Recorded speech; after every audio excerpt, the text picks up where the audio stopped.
శిక్షకుడిగా ఇలాగా చందు గారు భయంకరంగా అంటే ఒక టీచర్ అన్నాను, ప్రతి ఒక్కటి ఆయన దగ్గర నేర్చుకున్నాను. ఈరోజు వాటాయమంటే ఓన్లీ ఎల్ఐడి చంద్రశేఖర్ దేవుడు. ఇంకా నా లైఫ్లో ఆయన లేకపోతే నేను ఈరోజు ఇక్కడ లేను. పాయింట్ నుంచి మీరు డైరెక్టర్ అయ్యే పాయింట్ మధ్యలో మీ తాలూకా ప్రయాసాలు.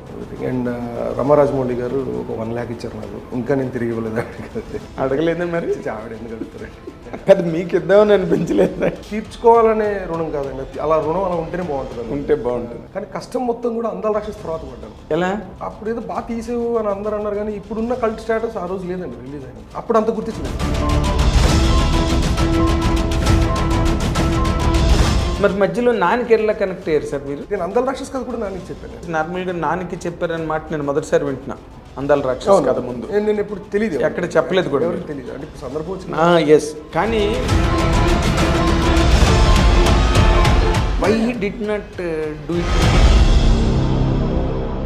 అంటే నాన్న దగ్గర ఒక టెంప్లెట్ వర్డ్ ఉంది, అదేంటంటే కథ చాలా బాగుందండి కానీ నాకు సూట్ కాదండి అంటాడు. చుట్టుపక్కల చేరుతారే హీరోల పక్కన, హీరోయిన్ల పక్కన, డైరెక్టర్ నాకు తెలియదు. లై అది వాట్ ఈజ్ ఇట్ అండి? ఎక్కడో బిగినింగ్లోనే కొట్టేసిందండి. రిలీజ్ డేట్ ముందర పెట్టుకోవడం వల్ల ఇంకొక దెబ్బ మీద దెబ్బ ఉంటుంది కదా, అదొక పెద్ద దెబ్బ అయిపోయింది. ఈయన పెట్టినందుకు లై అయిపోయింది. సర్వానంద్ చాలా మందిని కలవడానికి కూడా ఇష్టం చూపించట్లేదని విన్నాం సార్. బాగా డిప్రెస్ అయిపోయాడు. మీరు మళ్ళీ ఇదే లవ్ స్టోరీ చెప్పారు కదా, ఇది సీతారామం అండి. సీతారామం యాక్చువల్లీ మీరు థ్రిల్లర్ ఎందుకు చెప్పలేదు? థ్రిల్లర్ అండి సీతారామం. థ్రిల్లర్ అనకండి దాన్ని. సమాధానం చెప్పకపోయినా సమాధానం చెప్పడం అంటే కథలో సమాధానం చెప్పడం, వాళ్ళకి కాదు. నేను మాట్లాడుతున్న కథ గురించే. ఆ ప్రశ్నలకి సమాధానం అంటే ఇప్పుడు ఆడియన్ అడుగుతున్నట్టు. ఎస్, మీరు ఇప్పటి వరకు ఆయనతో సినిమా చేయకపోవడం ఏంటండి? చాలా విచిత్రమైన విషయం. అన్నగారు స్టేట్మెంట్లు ఇస్తాడు కానీ మా హీరో కథ చెప్పండి ఇప్పుడు వచ్చాను.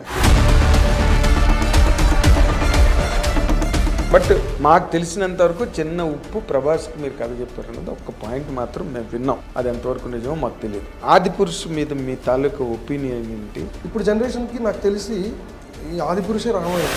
ఈ ఆదిపురుష సినిమాగా కంటే దాన్ని దాటిన గొప్ప మేలు చేస్తుందని నా ఫీలింగ్.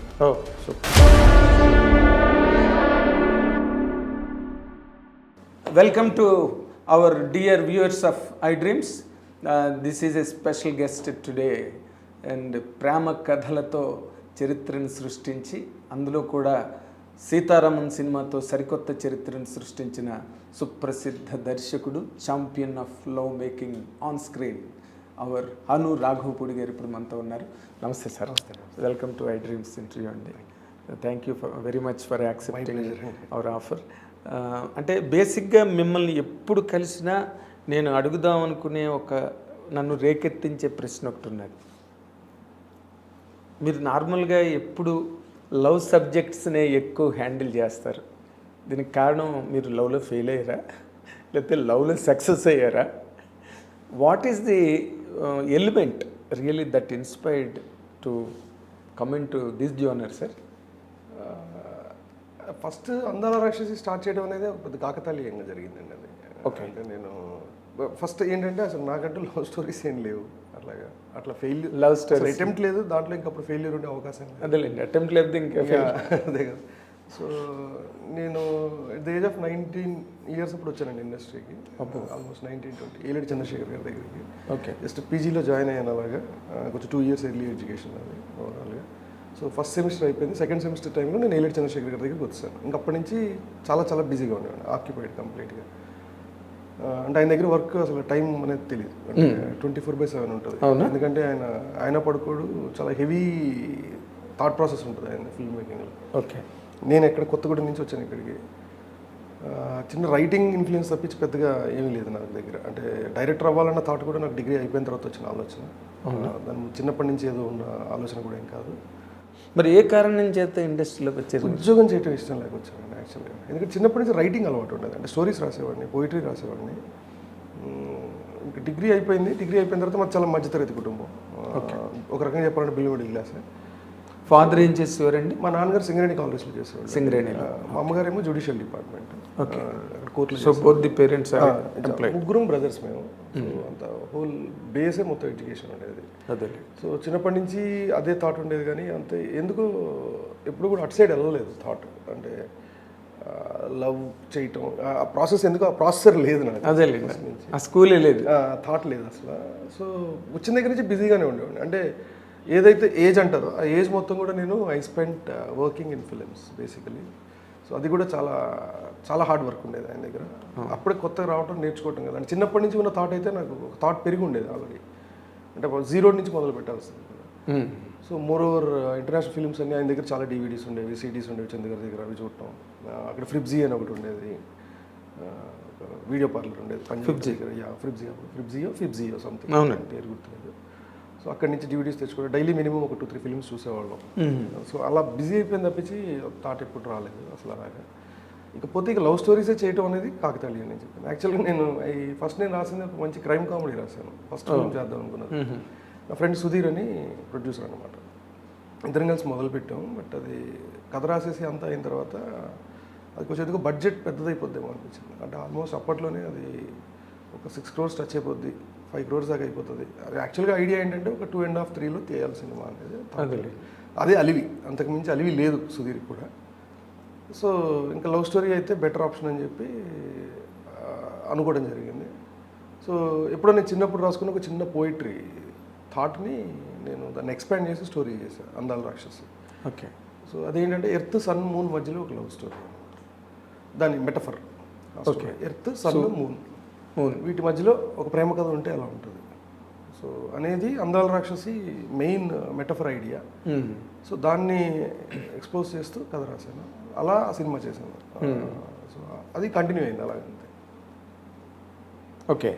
సో మీరు సినిమా లవ్ స్టోరీ మీద ఒక మక్కువ, లేకపోతే ఇన్స్పైర్డ్ బై బాలచందర్, భారతిరాజా గారు, అలాగా మీరు లవ్ స్టోరీలు స్టార్ట్ చేయాలి? ప్రతి much inspired by all these legends అండి, 100%. ఎందుకంటే నేను చెప్పాను కదా, నాకు చిన్నప్పటి నుంచి ఏం తెలియదు సినిమాలని అంత. నాకు అసలు పెద్ద ఎక్కువ డైరెక్టర్స్ ఎంతమంది ఉన్నారు, నాకు బాగా తెలిసిన డైరెక్టర్, నాకు బాగా నచ్చిన సినిమాలు చాలా తక్కువ అప్పట్లో. అవునా? అంటే సినిమా చూడడం కూడా చాలా రేర్ యాక్చువల్లీ. మా అమ్మ ఎల్లో చేసేది కదా, అందుకని నేను స్క్రీన్ మీద చూసిన సినిమాలు చాలా వేల మీద లెక్క పెట్టచ్చు అప్పట్లో, నా స్కూలింగ్ టైంలో. అఫ్కోర్స్ చిరంజీవి గారి సినిమాలు చూసేవాళ్ళం. తర్వాత స్వాతి కిరణం చూడటం పెద్ద టర్నింగ్ పాయింట్ నాకు as a viewer first. Okay. థియేటర్లో చూసాను నేను స్వాతి కిరణం. నాకు అసలు విశ్వనాథ్ గారు డైరెక్టర్ అసలు అంటే చెప్పాను కదా నేను, నార్మల్ అసలు ఏమీ తెలియదు దాని గురించి నాకు. అసలు టెక్నికాలిటీస్ ఏంటి అనేది కూడా ఏం తెలియదు, దానికి ఒక డైరెక్టర్ ఇలా ఉంటుందని ఏం తెలియదు నాకు. స్వాతి కిరణం సినిమా చూసినప్పుడు స్టన్ అయిపోయాను. అంటే ఫస్ట్ టైం ఈ డైరెక్టర్ ఎవరు అంటే ఆర్టిస్టులు అందరిని వదిలేసి దీని వెనకాల ఏదో ఒక పెద్ద ఒక లెజెండరీ వర్క్ జరిగిపోయిందని నాకు తెలియకుండా ఆ ఏజ్లో నాకు అర్థమైంది. అది ఎవరు అంటే విశ్వనాథ్ గారు అని తెలిసింది. మా ఇంటి దగ్గర సంతోష్ వీడియో పార్లర్ అని ఒక వీసీపీస్ అప్పట్లో రెంట్కి ఇచ్చేవాళ్ళు. అవునండి. అదృష్టవశాత్తు వాళ్ళు ఉండేది మా ఇంటి పక్కనే. ఓకే. సుధాకర్ గారు అనుకుంటా ఆయన పేరు. సో వాళ్ళ పార్లర్లో ఈ డైరెక్టర్ సినిమాలు ఏమున్నాయి అని చెప్పి అడిగితే తన్ని శంకర్ అని ఒక అబ్బాయి ఉండేవాడు షాప్లో. తను అడిగితే తను శంకరాభరణం సినిమా విహెచ్ఎస్ ఇచ్చాడు నాకు ఫస్ట్. తీసుకుని వాళ్ళ ఇంట్లోనే చూశాను నేను సంతోష్ వీడియో పార్లర్. ఇంకా అది నెక్స్ట్ లెవెల్ ఆఫ్ ఎడిక్షన్ అయిపోయింది నాకు శంకరాభరణం. అదే టైంలో సిటీ కేబుల్లో రోజా సినిమా చూశాను. అది ఒక సీజన్ లాగా జరిగింది, అది కంప్లీట్.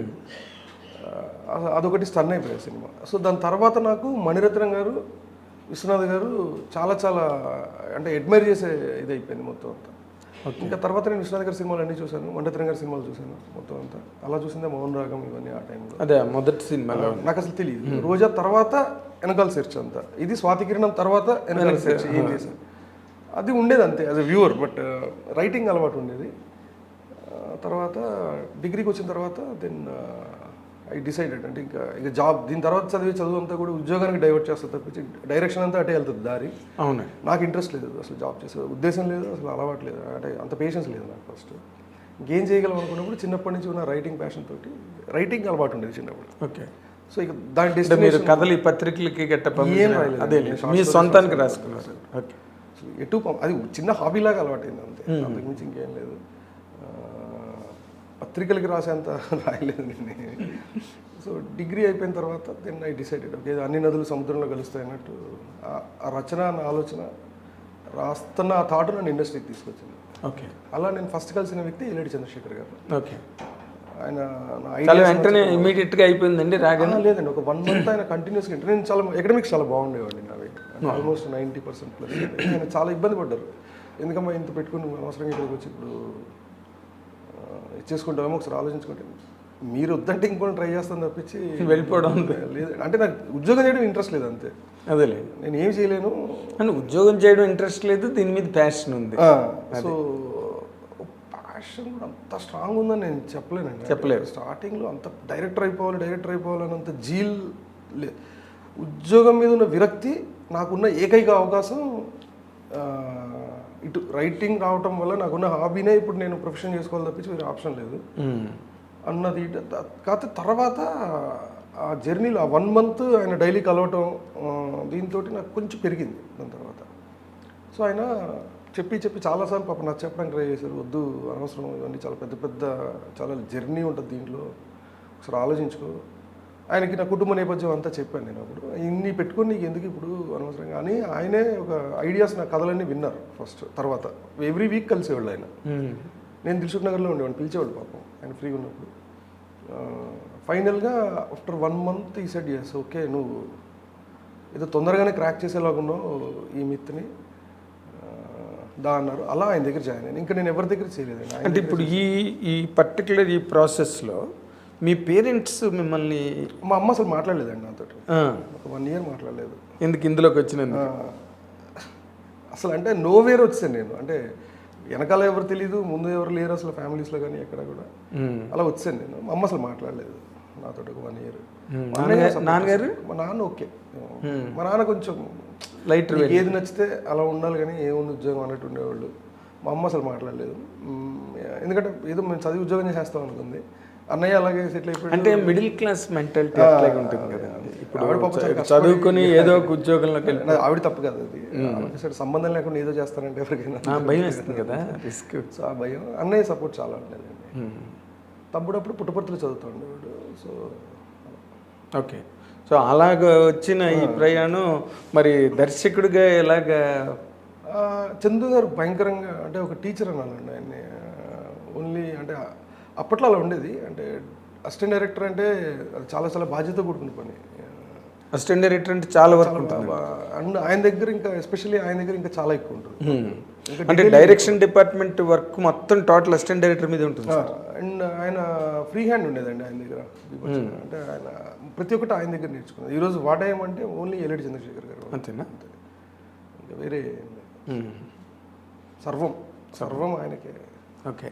గురు బ్రహ్మ గురు విష్ణు, దేవుడు. ఇంకా నాకు నా లైఫ్లో ఆయన లేకపోతే నేను ఈరోజు ఇక్కడ లేను. ఓకే. మరి అది మీకు ఏ రకమైన ఆలోచన డైరెక్టర్ అవుదామని గట్ట ఏం లేని పరిస్థితుల్లో ఒక వర్క్ కింద మీరు ఏలేటి గారి కింద కదండి, అంటే డైరెక్టర్ అవ్వాలని అంత నేను చెప్పాను కదా ఫస్ట్ కలిసినప్పటికీ అంత లేదు. It's not burning, it's a desire, that's it. Okay. ఉట్టి డిజైర్స్ తోటి ఏమీ జరగవు భూమి మీద. బర్నింగ్ అండి, అది బర్న్ అవ్వాలి. ఆ 1 monthలో బర్న్ అవుట్ స్టార్ట్ అయింది. దాని తర్వాత నేను చాలా సీరియస్ భయంకరంగా హార్డ్ వర్క్ చేశాను. అంటే అది నా హార్డ్ వర్క్ చేసినట్టు చాలా కష్టపడ్డాను అని చెప్పడం అది ఏమి అలంకారం కాదు. అది అవసరం, వృత్తి ధర్మం. అది అవసరం, వృత్తి ధర్మం. ఆ పని చేసే డిమాండ్ అంతేగాని నేను చాలా కష్టపడ్డానని చెప్పుకోవడం విశ్లేషణ కాదు, ఇది కాదు, ఏం కాదు, అలంకారం కాదు. డెఫినెట్ అది మినిమం, అది మినిమం ఎఫర్ట్. దాన్ని మనం ఎక్కడ కూడా భూతద్దులను పెట్టి చెప్పేది కాదు, చూసేది కాదు. కష్టం సార్. ఇప్పుడు ఆ పాయింట్ నుంచి మీరు డైరెక్టర్ అయ్యే పాయింట్ మధ్యలో మీ తాలూకా ప్రయాసలు అంటే అంత సులభంగా జరిగిందా, లేకపోతే దానికి కూడా ఎదురు దెబ్బలు లేకపోతే రకరకాల ఆపసోపాలు పడ్డారా? అంటే ఏమో అండి, మరి దేవుడి దయ, మరి ఏలిటి గారి బ్లెస్సింగ్స్ ఏమో తెలియదు. కానీ నేను అసిస్టెంట్ డైరెక్టర్ అవ్వడానికి కష్టపడ్డాను. ఫస్ట్ కలిసిన డైరెక్టర్ అయినా జాయిన్ అయ్యాను. దాని తర్వాత నేను 2005లో ఒక షార్ట్ ఫిల్మ్ చేశాను, ఐఎమ్ ఫేమస్ అని. ఊరికే అంటే అనుకోకుండా ఒకరోజు తర్వాత చేశాను అనమాట అది. ఓకే. అనుకోకుండా ఒకరోజు చందు గారి ఫిల్మ్ ఉంది కదా, ఊరికే అంటే ఊరికే మనం ఏదేదో అనేసుకుంటాం, ఎంతవరకు అసలు ఏం చేయగలం. అప్పటికి ఇంకా డిజిటల్ రెవల్యూషన్ కూడా లేదు. అంటే 2005 అంటే అసలు జీరో. సూపర్ 16mm షూట్ చేశాను అనమాట. సో దానికి అది యాక్చువల్గా చాలా హెల్ప్ చేసింది, నా కెరియర్ని బూస్ట్ చేసింది. అంటే డైరెక్టర్ అవ్వడానికి చాలా ప్రముఖ పాత్ర షార్ట్ ఫిల్మ్ అని చెప్పాలి. కీ రోల్ అది అసలు ఎలా చేశారు, ఒక 4-5 పేజీల కథ ఉంది అంతే. దాన్ని ట్రాన్స్లేట్ చేయాలంటే చాలా కావాలి కదా. ఫస్ట్ డబ్బులు కావాలి. అది ఆ రోజుల్లో ఒక 5 లక్షలు ఖర్చు అయింది అది. అంటే డిఫికల్ట్, కొంత నా అజ్ఞానం కూడా అనొచ్చు, డెఫినెట్గా అనాలి. ఏదో ఒకటి లేకుండా అంత అవ్వదు. దానికి చాలామంది సపోర్ట్ చేశారు. ఫస్ట్ బేసిక్ సెంథిల్ కెమెరామెన్ ఏమో నెగిటివ్ ఫ్రీగా ఇప్పించాడు తను, ఫ్యూజీ వాళ్ళతో మాట్లాడి. అండ్ తర్వాత డిఐ కూడా ప్రసాద్ బాంబేలో చేసినట్టున్నాం, అది కూడా ఫ్రీ ఆఫ్ కాస్ట్ చేశారు. చాలా మినిమల్ ఛార్జెస్ అసలు, అంటే ఎవ్రీథింగ్. అండ్ రమా రాజమౌళి గారు ఒక 1 lakh ఇచ్చారు నాకు. ఇంకా నేను తిరిగి ఇవ్వలేదు ఆవిడకి. అడగలేదే మరి? ఆవిడ ఎందుకు అడుగుతారండి, కాదు మీకు ఇద్దామని అనిపించలేదు అంటే ఇప్పుడు మీరు చెప్తే వెళ్తుందండి లోపలికి. బట్ అది తీర్చుకోవాలనే రుణం కాదండి, అలా రుణం అలా ఉంటేనే బాగుంటుంది. ఉంటే బాగుంటుంది అదేలే, అంటే రుణానుబంధం అది ఉంటే బాగుంటుంది అనిపించింది మేబీ. అండ్ చందు గారు, గంగరాజు గారు, అది మనం గుణంగా ఉంటుంది. అంటే చాలా చాలా పిల్లల్లో చూసేవాళ్ళు అండి నన్ను, చాలా ప్రొటెక్టివ్గా ఉంచేవాళ్ళు. అంటే ఏదో ఫ్యామిలీ మెంబర్లా చూసారు అంతా. అదేలేండి, మీ అదృష్టం. అందరినీ, నన్ను ఒక్కడని కాదు, ఆ సంస్థలో పనిచేసిన జస్టిల్లో వర్క్ చేసిన ఎవరైనా, చందు గారి దగ్గర ఉన్న వాళ్ళ ఫ్యామిలీ అయినా సరే, ఒక ఫ్యామిలీ మెంబర్స్లో. నేను యాక్చువల్లీ ఎక్కువ శాతం వాళ్ళ ఇంట్లోనే ఉండేవాడిని. మళ్ళీ దిల్సుఖ్ నగర్ కదా, అవును, నేను చందు గారి ఇంట్లోనే ఉండేవాడిని. సో చాలా ఇదిగా ఉండేవాడిని.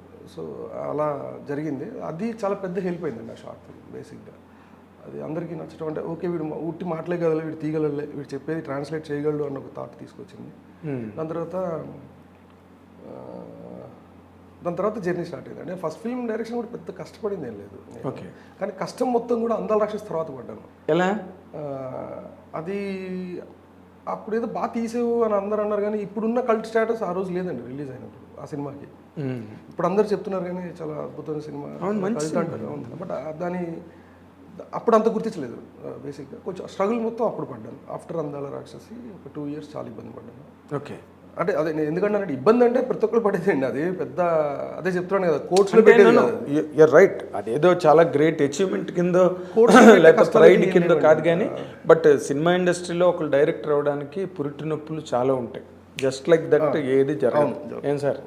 అండ్ రెండో ఇంపార్టెంట్ పాయింట్ ఏంటంటే, ఇప్పుడు అందాల రాక్షస్ వచ్చిన తర్వాత అంతకు ముందు వేరు, షార్ట్ ఫిల్మ్ చూసి వీళ్ళలో ఏదో ఉంది విషయం అని నమ్మడం వేరు. ఒక సినిమా వచ్చి ఆ సినిమా రిజల్ట్ నెక్స్ట్ పిక్చర్ మీద చాలా ఇంపాక్ట్ చూపిస్తుంది. That is where one has to 100% struggle down. దాంట్లో ఇంకా సెకండ్ థాటే లేదు. మరి హౌ కుడ్ యూ కన్విన్స్ అండి మన నెక్స్ట్ పిక్చర్ మళ్ళీ? అదృష్టవశాత్తు అక్కడ కూడా ఒక చిన్న అదృష్టం వర్కౌట్ అయిందండి. ఆఫ్టర్ అందాల రాక్షస్ నేను చెప్తున్న స్ట్రగుల్ అంతా కూడా నా మెంటల్ స్ట్రగుల్ అది. బేసిక్గా అంటే నేను డైరెక్టర్గా అందరు నన్ను వాల్యూ చేశారు ఆఫ్టర్ అందాల రాక్షసి కూడా. నేను ఏం రాయాలి అనే కన్ఫ్యూజను నన్ను అసలు భయంకరంగా ఇచ్చేసింది. అంటే జనరల్లీ నా మీద చాలా యూరోపియన్ ఫిల్మ్ ఇన్ఫ్లుయెన్స్ చాలా ఎక్కువ ఉండేది, ఫారెన్ ఫిల్మ్ ఇన్ఫ్లుయెన్స్. మీరు ఆ సినిమా చూస్తే కూడా చాలా అబ్స్ట్రాక్ట్ ఉంటుంది సినిమా. అవును, అబ్స్ట్రాక్ట్ ఫిల్మ్ అంటే భయంకరమైన అబ్స్ట్రాక్ట్నెస్ ఉంటుంది ఆ ఫిల్మ్లో. ఆ ఇన్ఫ్లుయెన్స్ చాలా ఎక్కువ ఉండేది, కిస్లోస్కీ గారిది కానీ చాలా చాలా ఎక్కువ ఉంటుంది దాంట్లో. అంటే ఎక్కువ విపరీతంగా ఉండేది. షార్ట్ డిజైన్ కానీ అవన్నీ కూడా అలాగే ఉండేది ఆ సినిమా. సో అది ఇప్పుడు రికగ్నైజ్ చేస్తాను, అంత పట్టించుకోలేదు అప్పుడు. సో ఫిల్మ్ మేకర్గా గుర్తించారు, అంటే వీడు తీయగలడు సినిమా అన్నది ఉండింది. అంటే అందరూ కథలు వినడానికి రెడీగానే ఉన్నారు అప్పుడు కూడా, ఏ ప్రొడ్యూసర్ అయినా ఆర్టిస్టులు అయినా. ఓకే, ఆఫ్టర్ అందాల రాక్షసి కూడా. కానీ నా స్ట్రగుల్ ఏంటంటే ఏమి రాయాలని నాకు అర్థమయ్యేది కాదు అసలు. అంటే నేను నిజంగా నమ్మే నాకు అదని అందాల రాక్షసి. బట్ ఎక్కడో కొంచెం లాస్ట్ ఇన్ ట్రాన్స్లేషన్ అంటారు, అక్కడెక్కడ పోయి ఉండొచ్చులే కానీ, but that's not that much bad film. అంటే కొంచెం రిజెక్షన్ ఎక్కువ ఉండింది నాకు, ఎందుకంటే భయంకరమైన హైప్ ఆ సినిమాకి అప్పుడు. ఆ ఆడియో కానీ టీజర్స్ ఎవ్రీథింగ్ చాలా హైప్ ఉండేది. It made lot of budget. పైగా కొత్త డైరెక్టరు, అందాల రాక్షసి అనేది ఒక టైటిల్ కొత్తగా ఉంది అప్పటికి. అందాల ప్రేయసి అని కాకుండా అందాల రాక్షసి ఏంటి అని అందరూ డిస్కస్ చేసుకున్నారు. మంచి డిస్కషన్ ప్రీతన్ అందాల రాక్షసి మీరు టైటిల్ అనౌన్స్ చేసిన తర్వాత there is a wide spread controversy like discussion. ఏం బొరలేదు ఆయనకి, ఏంటి టైటిల్ పెట్టడం ఏంటి, అందాల రాక్షసి ఏంటి, బొరలేదు, ఇలా మాట్లాడుకునే సందర్భాలు కూడా నాకు తెలుసు. అదే అందాల రాక్షసి. దాని తర్వాత బట్ యూత్ మాత్రం బాగా కనెక్ట్ అయ్యారు సార్ టైటిల్కి, అందాల రాక్షసి. అది అలా వర్కౌట్ అయింది. దాని తర్వాత ఇంకా కృష్ణగాడు వీరప్రేమ కథ చేశాను నేను. మరి మధ్యలో నానికి ఎలా కనెక్ట్ అయ్యారు సార్ మీరు? నాని కూడా అంత ఈజీ ఆడినట్టు కదా. నాని నా ముందు నుంచి నేను అందాల రాక్షసి కథ కూడా నానికి చెప్పాను నేను. అవునా? మరి ఎందుకు సూర్య బట్ క్యారెక్టర్ ఇనీషియల్లీ ఓకే ఇనీషియల్గా చాలా అప్పుడు తను పిల్ల జమీందార్ షూట్ చేస్తున్నట్టున్నాడు. పిల్ల జమీందార్ అనుకుంటా. ఇక్కడ గుంటూరులో చెప్పాను నేను దానికి కదా. I know him very well and he knows me very well. అది అంటే మీ ఇద్దరికి ఫ్రెండ్షిప్ ఎలా కుదిరింది అసలు? సినిమానే అండి అంతే. ఓకే. ఇట్ ఇస్ జస్ట్ అంటే అప్పుడు తను కూడా బడ్డింగ్ స్టేజ్లోనే ఉన్నాడు. అంటే తన ఈగ కూడా ఇంకా మొదలు ఈగ కూడా స్టార్ట్ అవ్వలేదు. కన్ఫర్మ్ అయ్యాడు తను. కన్ఫర్మ్ స్టార్ట్ అవ్వలేదు.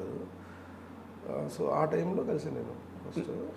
దాని తర్వాత కృష్ణగాడు వెళ్ళిపోయాం కదా. బట్ నా టు మై సర్ప్రైజ్ నార్మల్గా నానికి చెప్పారన్నమాట నేను మొదటిసారి వింటున్నా అందాల రాక్షస్ కథ ముందు. నేను ఇప్పుడు తెలియదు, ఎక్కడ చెప్పలేదు కూడా తెలియదు. అంటే ఇప్పుడు సందర్భం వచ్చింది. ఎస్, కానీ నార్మల్గా అలాంటి అబ్స్ట్రాక్ట్ థాట్స్ని కొంచెం అవుట్ ఆఫ్ ది బాక్స్ థాట్ని నాని బాగా ఎంకరేజ్ చేసే hero. Why he did not do it అండి? అంటే సినిమా చేయకపోవడానికి ఉట్టి ఇష్టం సరిపోతుంది.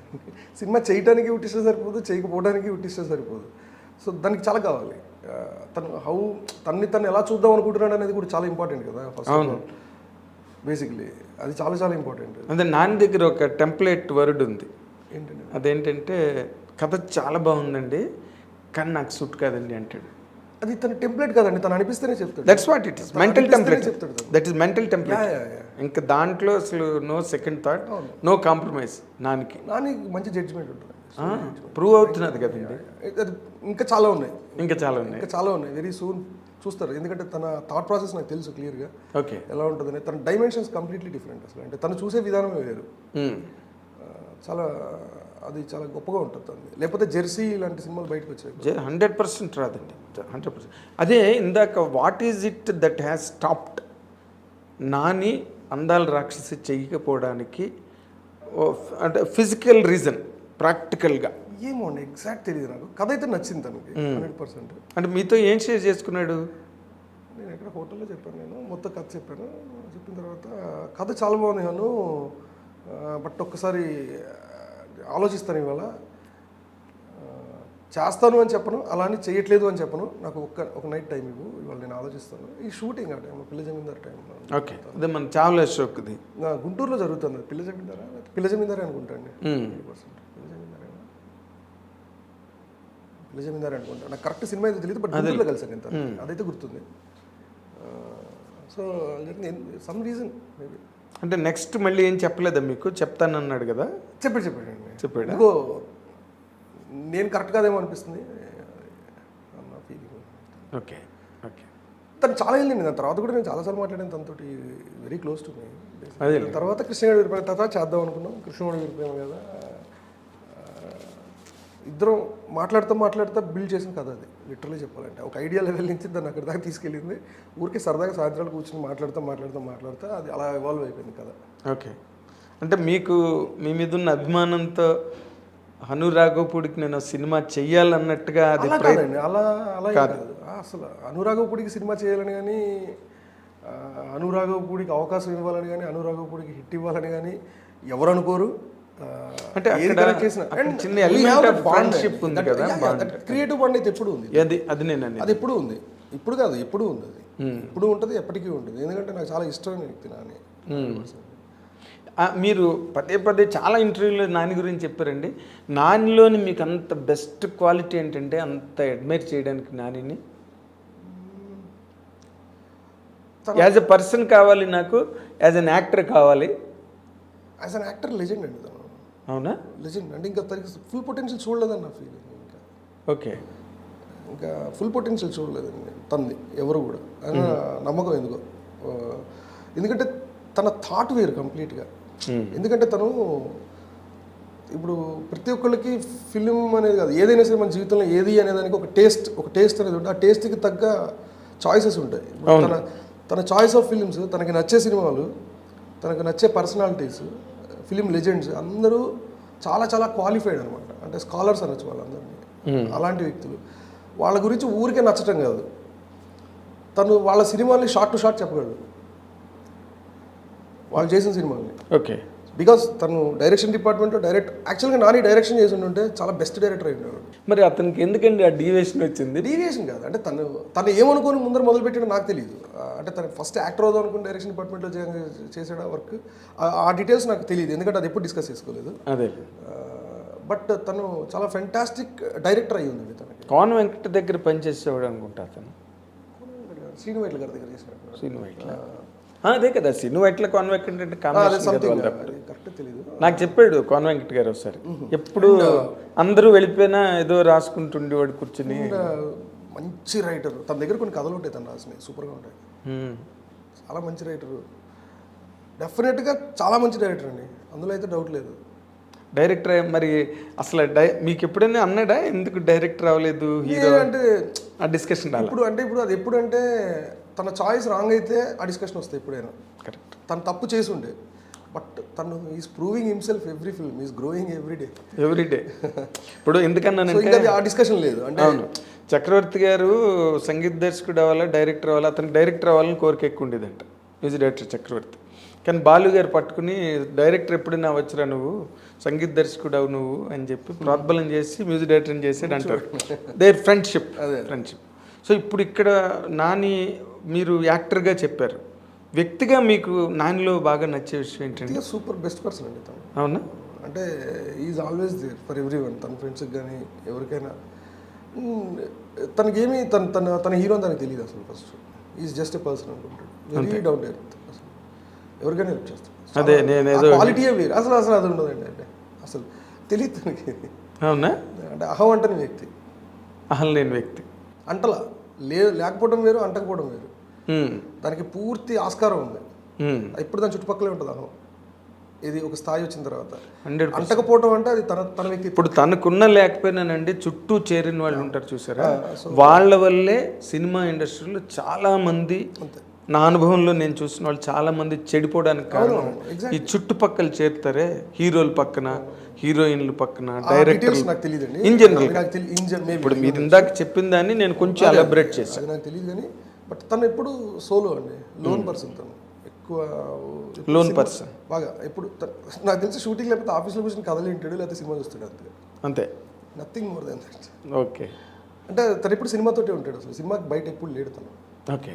ఇప్పుడు కృష్ణగాడి వీర ప్రేమ కథ ఎలా ఇలా ప్రారంభమైందని చెప్పారు, అలా రోజు డిస్కషన్లో కథ ఇవాల్వ్ అయిందని. ఆ సినిమా షూటింగ్ జరుగుతున్నప్పుడు did you ever expect that అంత మంచి పేరు వస్తుంది? తెలుసు అండి, ఆ సినిమా హిట్ అవుతుంది. అవునా? అది ఇంకా కొంచెం బాగా చేసి ఉండేది. సెకండ్ హాఫ్లో ఒక ఎపిసోడ్ అనుకున్నట్టు తీలేపోయాము. సో దానివల్ల ఇంకా చాలా స్థాయికి వెళ్ళాల్సింది. ఎందుకు తీలేపోయారండి? తీలేపోయాము. ఇప్పుడు హీరో మీకు ఫ్రెండ్, ఇద్దరు అండర్స్టాండింగ్తో సినిమా చేశారు అంటే వాట్ హెస్ బ్లాక్డ్ యూ? అంటే అన్ని పరిస్థితులు ఒకలా ఉన్నాయండి. అంటే ఇప్పుడు అది తన తప్పు కాదు, నా తప్పు కాదు, ప్రొడ్యూసర్స్ తప్పు కాదు, సిచ్యువేషన్ అలాంటిది, అలా వస్తుంది ఒక్కొక్కసారి. వాటినప్పుడు ఫేస్ చేస్తాం. అదొక్కటి రిగ్రెట్ ఆ సినిమాలో, ఒక్క ఎపిసోడ్. అది కనుక వేరేలా చేస్తుంటే చాలా బాగుండేదని నా ఫీలింగ్. ఓకే. అంటే మీరు చేస్తున్నప్పుడే అనిపించిందా మీకు, లేకపోతే సినిమా రిలీజ్ చేస్తున్నప్పుడు అనిపిస్తే చేసేవాళ్ళం కదా, చేసిన తర్వాత అనిపిస్తుంది చేసేవాళ్ళం కాదు కదా, అదే. అంటే ఒక్కొక్కసారి అన్అవాయిడబుల్ కండిషన్స్ నచ్చకపోయినా చేయాల్సి వస్తుంది. అలా అంత ఫోర్స్ అయినదండి ఆ ఫిల్మ్కి, అంత ఫ్రెండ్స్ లాగే చేసాం. అది ఈవెన్ ప్రొడ్యూసర్స్ కూడా సూపర్ సపోర్టివ్. 14 రీల్స్. అవునండి, అందుకే అడిగాను నేను, ఎందుకు ఆగింది అసలు. అంటే జరిగిపోతాయండి, దాన్ని ఏం చేయలేము. అది రిజల్ట్ తర్వాత మీకు అనిపించింది చాలా ఎపిసోడ్ ఇంకా బాగుండి ఉంటే బాగుండేది. పొట్టిల్స్ రామ్ గారు అయితే ఆయన కూడా చాలా క్రియేటివ్ పర్సన్. ఫస్ట్ బేసిక్గా వెరీ నైస్. రామ్ గారు, రామ్ బ్రహ్మం, వెరీ నైస్, వెరీ ఫ్రెండ్లీ. ఇప్పుడు చాలా సపోర్టివ్గా ఉంటుంది. ఆయనకు కూడా అంతే, చాలా దాని అంటే ప్యాషన్ ఉన్న ప్రొడ్యూసర్. అవునండి, దాని ఇంకా దానిలో డౌటే లేదు. సో అలా ఆ సినిమా చాలా చేసినప్పుడు తెలుసు అండి, ఆ సినిమా వర్కౌట్ అవుతుందని, బాగా ఆడుతుంది. బట్ మళ్ళీ ఆ సినిమా తర్వాత మీరు ఇమీడియట్ ప్రాజెక్టు లై అది వాట్ ఈజ్ ఇట్ అండి? అది ఎక్కడో బిగినింగ్లోనే కొట్టేసిందండి. అది బిగినింగ్లోనే కొట్టేసింది. అది అంటే ఎలా చెప్పాలి, అది ఎలా షూట్ చేసామంటే April 4th యూఎస్లో ల్యాండ్ అయ్యామండి. Correct April 4th. సరే, అసలు దాని స్టోరీ లెవెల్ నుంచి చెప్తే దాంట్లో అసలు హీరోయిన్ ట్రాక్ లేదు కథలో.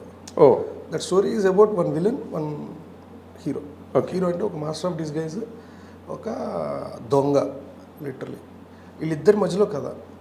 బార్న్ అల్టిమేటం లాంటి story. But born identity, born ultimatum ఇలాంటి ఒక స్టోరీ. అది బేసిక్గా అంటే ఒక మాస్టర్ ఆఫ్ డిస్గైజ్ని తిని ఎలా డీకోడ్ చేసి పట్టుకున్నాడు అనేదే స్టోరీ. అది ఎందుకంటే తనకు ఒక పర్సనల్ స్టోరీ ఉంటుంది తనతోటి. సో ఎలా వెళ్ళాడు అనేది కథ. సో డెఫినెట్గా ఇది ఐడియా ఫస్ట్, అంటే ఆల్మోస్ట్ ఒక 60% దాకా ఫినిష్ చేసుకున్న ఒక స్టోరీ. ఎప్పుడో రాశాను అది. సో దాంట్లోకి లవ్ స్టోరీ తెద్దాము, ఒక అమ్మాయి కూడా ఉంటే బాగుంటుంది అన్న థాట్. ఇప్పుడు ఎగ్జాంపుల్ మీరు చెప్పారు నాకు, ఏదో ఒక హోదాలో ఎవరైనా, నా ఫ్రెండ్ అయి ఉండొచ్చు, ఎవరైనా అరే కరెక్టే కదా ఉంటే బాగుంటుందని నేను అనుకోకూడదు. మీకు అర్థమైందా? అనుకున్నారు లేదు, అరే హీరోయిన్ వస్తే దీంట్లోకి లవ్ స్టోరీ వచ్చిందంటే, ఏదో ఒక టైప్ స్టోరీ వచ్చిందంటే ఈ మెయిన్ స్టోరీ డివియేట్ అయిపోతుంది కదా అన్నీ. నేను దానికి స్టిక్ అయి ఉంటే ఏమయ్యేది అనుకున్నది వచ్చేది.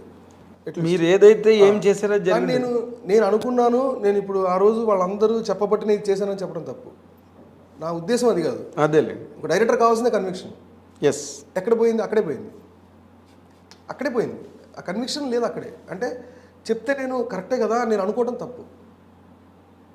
ఫస్ట్ దాన్ని ఏమంటారంటే పునాది వేసిన దగ్గరే ఒక తప్పు జరగడం మొదలు. ఆదిలో హంసపాద అది చిన్న వంకర వెళ్ళిపోతుంది, కానీ ఆ వంకర అప్పుడే తెలియదు. ఆ లైన్ సర్దుకోవచ్చులే అనుకుంటారు. సర్దుకోవచ్చులే థాట్ కూడా లేదండి, అది కూడా లేదు. నేను చెప్తున్నాను కదా, అది ప్యూర్ బ్లెండర్ అది. ఆ రోజు నేను గనక నా కన్విక్షన్ తోటి నేను స్ట్రాంగ్ ఒక 2 రోజులు ఆలోచించి వద్దు లవ్ స్టోరీ దీంట్లో ఇలా చేస్తేనే బాగుంటుందని నేను సిక్ అయ్యి ఉంటే దానికి కన్విక్షన్తో చేయటం అంటారు. డైరెక్టర్ కావాల్సిందే కన్విక్షన్. అదే లేనప్పుడు అది అది అది అది అంతా పోస్ట్ మార్టంలో తెలిసినాయి తర్వాత. అదేలే, ఎక్కడ జరిగింది తప్పు అంటే మొదలు ఇక్కడ అయింది. ఇక ఒక్కసారి ఒక తప్పు మొదలైతే జరిగిపోతూనే ఉంటుంది. ఇంకా దాన్ని మనం ఆపలేం, కరెక్ట్ చేసుకోవడం కుదరదు. అవుట్ ఆఫ్ కంట్రోల్ అలాంటి తప్పు అది. ఓకే, ఒక సీన్ బాధలేదు, సీన్ బాగా రాలేదు, మళ్ళీ రీషూట్ చేద్దాం, అది ఎప్పుడు కరెక్ట్ చేసుకోగలిగే తప్పు. ఇప్పుడు నేను చెప్పిన తప్పు ఏంటంటే బ్లండర్, అంటే పునాదిలోనే జరిగిపోయింది. అదే మనం తప్పు కథలోకి వచ్చేసింది. ఇంకా దాన్ని మనం ఏమి చేయలేము, ఇంకా అదే దాన్ని గుర్తుపట్టలేము. ఇంకా ఏదైనా సరే దాని మీద వెళ్తూ ఉంటుంది. అది ఫస్ట్ మిస్టేక్. దాని తర్వాత మేము April 4th యూఎస్లో ల్యాండ్ అయ్యామండి. నేను ఇప్పటికీ మర్చిపోయినా, డేట్స్తో సహా చెప్పగలను నేను. అది April 4th ల్యాండ్ అయ్యాం కరెక్ట్గా. ఆ సినిమా మొత్తం వర్కింగ్ డేస్ వచ్చి నాకు తెలిసి 90+ అండి అది ఆ సినిమా. ఇక్కడ హైదరాబాద్లో ఒక 10 రోజులు షూట్ చేసాం దాని ముందర. దాని తర్వాత April 4th వీసాలు ఎందుకో లేట్ అయినాయి, April 4th వెళ్ళాం అక్కడికి. మేము సినిమా ఓపెనింగ్ రోజు రిలీజ్ డేట్ అనౌన్స్ చేశారు, August 11th అని ఓపెనింగ్ రోజు. That's fine. ఎప్పుడంటే డిసెంబర్లో షూట్ స్టార్ట్ చేయాలి. మేము జనవరిలో యూఎస్ వెళ్ళాలి. ఇక్కడ 10 రోజులు షూట్ చేసి, ఇది యాక్చువల్ ప్లాన్. ఇది ఏది తప్పు కాదు, అన్నీ అచీవ్ చేయగలిగే దీంట్లో. అవునండి, షెడ్యూల్ డేట్స్ కానీ ఇది కానీ ఇంకోటి. డిసెంబర్లో స్టార్ట్ చేయాల్సిన షూట్ జనవరిలో స్టార్ట్ చేసాం. అది కూడా ప్రాబ్లం కాదు, ఎందుకంటే బిఫోర్ సంక్రాంతి అయిపోయింది ఇక్కడ షూట్. మేము జాన్ ఎండ్కి కానీ ఫిబ్రవరి 1st వీక్లో కానీ యూఎస్ వెళ్ళాలి. ఇది ప్లాన్. వీసాలు రాదు. ఏప్రిల్లో వచ్చినాయి వీసాలు. April 3rd, 2nd వచ్చినాయి అందరికీ వీసాలు. 4th ఎక్కేసి వెళ్ళిపోయాం ఇక్కడ నుంచి. 3rd వెళ్ళినట్టున్నాం, 4th ల్యాండ్ అయ్యాం అక్కడ. స్టార్ట్ అయింది షూట్. ఇంకా అసలు April 4th నేను దిగింది. నేను షూట్ చేసింది 16 రోజులు, ఇందాక మీకు చెప్పిన shooting days. 90+ days working days ఆ సినిమాలో. ఓకేనా? 16 తీసేస్తే ఎంత అయింది? ఇంకా మీకు దగ్గర ఒక 80 డేస్ ఉంది ఇంకా చేతిలో. August 11th release, April 4th అక్కడ ఉన్నాను. August 11th సినిమా రిలీజ్ అయిపోయింది. ఎన్ని నెలలు అండి? 4 నెలలు. అంటే హార్డ్లీ 120 డేస్. 120 డేస్లో నేను 86 డేస్ షూట్ చేశాను దగ్గర. సినిమా రిలీజ్ అయిపోయింది. అంటే 120లో 86 ట్రావెల్ డేస్ ఒక 7. అంటే అసలు సినిమా చూసే అవకాశం కూడా లేదు అసలు. అంటే everyday 20 hours shoot. That is not the way. అలా చేయకూడదు సినిమా. బాబోయ్ భయం వేసింది తర్వాత. అసలు సినిమా ఒక స్ట్రెచ్లో ఒక సినిమా చూడలేదు ఎవరు చూడలేదు, నేను అనే కాదు. అది రిలీజ్ డేట్ ముందర పెట్టుకోవడం వల్ల ఇంకొక దెబ్బ మీద దెబ్బ అంటారు కదా, అదొక పెద్ద దెబ్బ అయిపోయింది. అది వీళ్ళు ఆల్ డిస్కస్ అండి. ఇప్పుడు అనిల్ గారితో మాట్లాడుతాను, అనిల్ గారు అయినా అదే ఫీల్ అవుతారు, నేనైనా అదే ఫీల్ అవుతాను, నితిన్ అయినా అదే ఫీల్ అవుతాడు. సో అట్లీస్ట్ చాలా బ్రాడ్ మైండెడ్ ప్రొడ్యూసర్ కదండి. సో అలాగా జరిగింది అది మిస్టేక్. లై అని పెట్టినందుకు లై అయిపోయింది అది. ఘోరం కదా. యాక్చువల్లీ మంచి కదండి అది. అదే మీరు చెప్పినట్టుగా హీరోయిన్ ట్రాక్ దానిలో లేకపోతే అంటే కొత్తగా ఉండేది. అంటే అది జరిగి ఉంటుంది, వేరేలాగా ఉండేది, ఏదైతే వేరేలాగా ఉండేది. మనకి ఇప్పుడు చెప్పలేం, కానీ ఇప్పుడు అంతా పోస్ట్ మార్టం మనం చేసేది. అంటే ఇప్పుడు డిస్కషన్ వేరేగా ఉంటుంది. హీరోయిన్ లేకపోతే హీరోయిన్ మార్చేసింది మొత్తం. హీరోయిన్ మార్చిందని చెప్పండి, నేను కదండి డెసిషన్ తీసుకుంది. కథ పరంగా మీరు హీరోయిన్ మార్చేసింది. మీరు అన్నట్టుగా మీరు వినకూడదు కదా ఎవరు. నేను వినకూడదు, నేను వింటాను. ఎట్లా డైరెక్టర్ అని కెప్టెన్ ఆఫ్ ది షిప్ కదా. 10 మంది చెప్పినా, 10 మంది కాదు 100 మంది చెప్పినా నేను కన్విక్షన్తో వాళ్ళని కన్విన్స్ చేయాలి తప్పించి, అది వాళ్ళు చెప్పింది తప్పైనా సరే చేసేయడం తప్పు నేను ఒప్పుకోవాలి. వాళ్ళు కూడా పెట్టు అని ఎవరు అడగలేదండి నన్ను. హీరోయిన్ పెడితే బాగుంటుందేమో గివ్ ఇట్ ఎ థాట్. ఎవ్వరు నన్ను ఫోర్స్ చేయాల, ఇద్దరు నితిన్ కానీ ప్రొడ్యూసర్స్ కానీ ఎవ్వరూ ఫోర్స్ చేయలేదు. అందరి సజెషన్ ఉంటే బాగుంటుందేమో, నీ దాంట్లో సాంగ్స్ బాగుంటాయి కదా, సాంగ్స్ మిస్ అయిపోతావు అన్న ఒక్క థాట్ తోటి అది అలా జరిగిపోయింది. నేను ఆ రోజు దాన్ని ఇప్పటికీ రిగ్రెట్ అవుతానండి అది. అవునా? బట్ ఆ సినిమా తర్వాత మీ మైండ్ సెట్లో ఏమైనా తేడా వచ్చిందండి? లేదండి, అంటే ఒక రకంగా సినిమా ఆడేసి ఉంటే తప్పు జరిగేది. ఇప్పుడు తప్పు చేసేసి జరిగిపోయింది అనుకోండి, ఒకవేళ ఆ సినిమా ఆ రిజెక్షన్ ఏదైతే ఉందో దానివల్ల అందరూ మారారు. ఇప్పుడు ఇలా జరగకూడదు అంటే మనం అంత ఈజీగా తీసేసి అంత ఈజీగా చేసేసిన సినిమా అయిపోతుంది కదా, అలా ఉండకూడదు. అది కరెక్ట్. సో అందరికీ ఒక గుణపాఠం నేర్పింది ఆ సినిమా. నాకైతే నేర్పిందండి 100% నేర్పింది. అదే ఈ సినిమా తర్వాత మీ కన్విక్షన్లో కానీ మైండ్ సెట్లో కానీ అవుట్లుక్లో కానీ మార్పు వచ్చిందండి బాగా? వచ్చిందండి, ఎందుకు రాలేదు, వచ్చింది. Okay, how did it help the next film అండి? దాని తర్వాత పడిపడి లేచే మనసు క్వైట్ హ్యాపీ అండి. ఓన్లీ 2 రిగ్రెట్స్ దాంట్లో.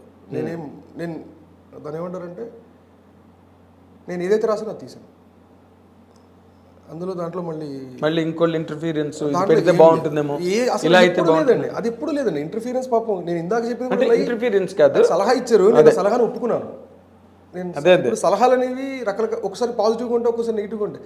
దాన్ని ఒక డైరెక్టర్గా నేను చెప్పగలగాలి కదా, ఇది వర్కౌట్ అవుతుందండి అని నేను చెప్పలేనప్పుడు అది ఎవరి ఫెయిల్యూర్, నా ఫెయిల్యూర్ అది. ఎగ్జాక్ట్లీ, అది I cannot blame anyone on that. అవును, 100%. There is nothing to really blame. అసలు ఎవరిని చేయలేము అది. అరే ఆ రోజు నేను దాన్ని హోల్డ్ చేసి ఉంటే, నేను కొంచెం కన్విక్షన్ తోటి ఉండుంటే ఎంత బాగుండేదన్న ఫీలింగ్ తప్పించి లైక్ సంబంధించింది వేరేది ఏం లేదు. అది ఈ రోజు కూడా మీరు ఇది నిన్న జరిగినట్టే చెప్తున్నారు, అంత ఫ్రెష్గా ఉన్నది. నేను మర్చిపోలేదు ఆ ఎక్స్పీరియన్స్లో.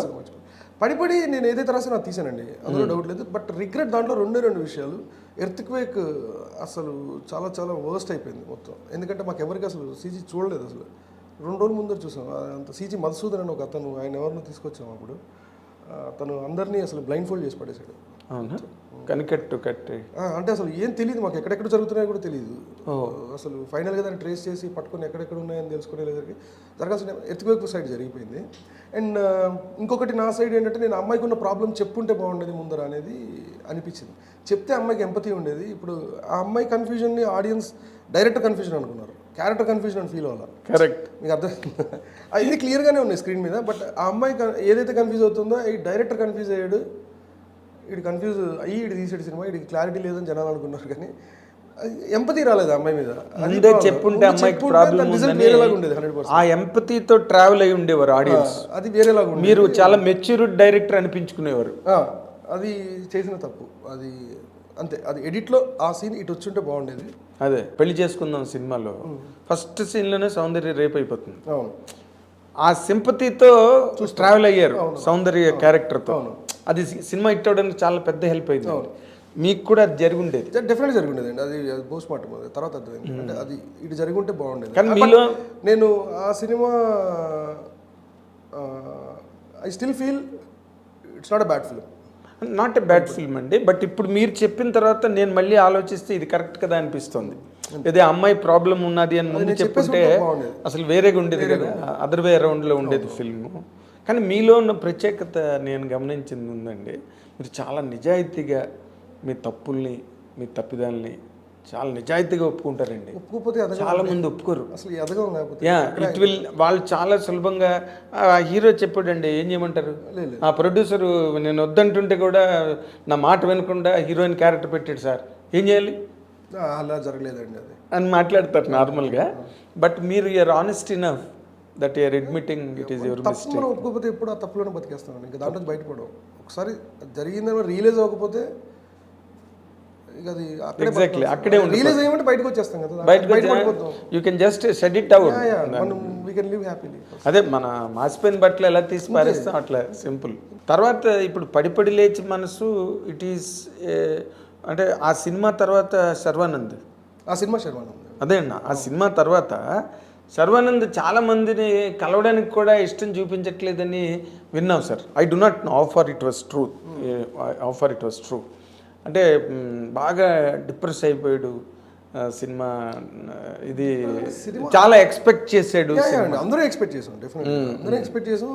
డిప్రెషన్ అంత లేదండి, డిసప్పాయింట్ అవడం. అదే డిసప్పాయింట్ అయ్యింది. దాని తర్వాత నేనే చాలాసార్లు కలిసాను నేను శర్వాని. టాక్ ఇలా ఇంటికి వెళ్ళాను నేను శర్వా ఇంటికి, అక్కడే కూర్చునేవాడు. తను ఏమని ఇవ్వడు సార్ సినిమా? మనం బాగా చేసాం, దాంట్లో అసలు ప్రాబ్లమే లేదు, నాకైతే నచ్చింది సినిమా. ఏదైతే అనుకున్నావు అది తీసామన్న ఫీలింగ్. కొన్ని చిన్న చిన్న మిస్టేక్స్ అనేవి ఉంటాయి, తప్పదులేండి సార్. సినిమా ప్రతి సినిమా ఒక లెసన్ అంటారు కదా, అందుకే కదా. ఇప్పుడు నార్మల్గా మీ ఫిలాసఫీ ఏంటండి ఒక సినిమా పట్ల మీకున్న ఇప్పుడు మణిరత్నం గారు ఒక ఫిలాసఫీతో సినిమాలు చేస్తున్నాడు, భారతీరాజా గారు ఒక ఫిలాసఫీతో వచ్చాడు, ఆ విలేజ్ బ్యాక్గ్రౌండ్లోంచి వచ్చాడు తను రావడమే 16 వయదులు ఆ సినిమాతో. అలాగే రాఘవేంద్రరావుతో philosophy complete entertainment, mass, heroism, romance, songs. అతను దాసనారాయణ డైలాగ్ మీద డైలాగు, సీన్స్ అంతా ఆయనది ఒక స్కూల్, కోడి రామకృష్ణ గారిది ఒక స్కూల్, రామ్ గోపాల్ వర్మ గారిది ఒక స్కూల్. మీరు ఏ ఫిలాసఫీ నమ్ముతారు సార్ సినిమా విషయంలో? అంటే మీ ఉద్దేశంలో సినిమా ఎలా ఉంటే ఆడియన్స్ని ఆకట్టుకుంటుంది? మీకు ఒకటి ఉంటుంది కదా ఒక ఐడియాలజీ. అంటే నాకు నేను రియలైజ్ అయింది, అంటే ఇప్పుడు ఎవ్రీడే ఈజ్ లెర్నింగ్ అంటారు కదా. ఆఫ్టర్ పడి తర్వాత దాకా నాకు అర్థమైంది ఏంటంటే ఏదైనా సరే నిజాయితీగా చెప్తే నమ్ముతారండి. ఫస్ట్ డైరెక్టర్ నమ్మాలి నిజాయితీగా. అది ఏ రేంజ్ సినిమా అయినా పర్వాలేదు, ఎలాంటి కథ అయినా పర్లేదు, కానీ ఫస్ట్ డైరెక్టర్ కనుక 100% నమ్మితే నిజాయితీగా దాన్ని కన్విక్షన్ అంటుంది దాన్ని మనం, అది ఆటోమేటిక్గా ట్రాన్స్లేట్ అయిపోతుంది స్క్రీన్ మీదకి. దాన్ని ఎవరు ఆపలేరు. Okay, conviction is more important. అది ఉన్నప్పుడు ఏదైనా ట్రాన్స్లేట్ అవుతుంది. 100% జనాలకు కమ్యూనికేట్ అయ్యేది అదొకటే భాష. కన్విక్షన్ ఈజ్ ఓన్లీ డైరెక్టర్ కన్విక్షనే జనాలకు అర్థమయ్యేది. అది ఏ కథైనా పర్లేదు, అది ఏ కథ అయినా సరే ఆ కథ బాగుండాలి. ఓకే, కథ 100% బాగుండాలి. ఆ బాగున్న కథని కన్విక్షన్తో తీయాలి. ఇప్పుడు మంచి కథలు ఫెయిల్ అయిపోతాయి ఒక్కొక్కసారి. అవును, ఆ కన్విక్షన్తో తీస్తే డెఫినెట్గా నేను ఆ నిజాయితీ ఉంటే నమ్ముతారు జనాలు అన్నది నాకు అర్థమైంది. So I'm trying to explore humanity. Okay, అటు వెళ్తున్నాను నేను. అంటే ఇప్పుడు అదే నేను అన్నది, ఇప్పుడు రాఘవేంద్ర గారు అంతా ఎంటర్టైన్మెంట్ ఫిల్మ్స్ తీసాడు. జానర్ రిస్ట్రిక్టెడ్ పర్సన్ అండి. నాకు హారర్ తప్పితే ఏదైనా నాకు ఓకే, నేను చేయగలను.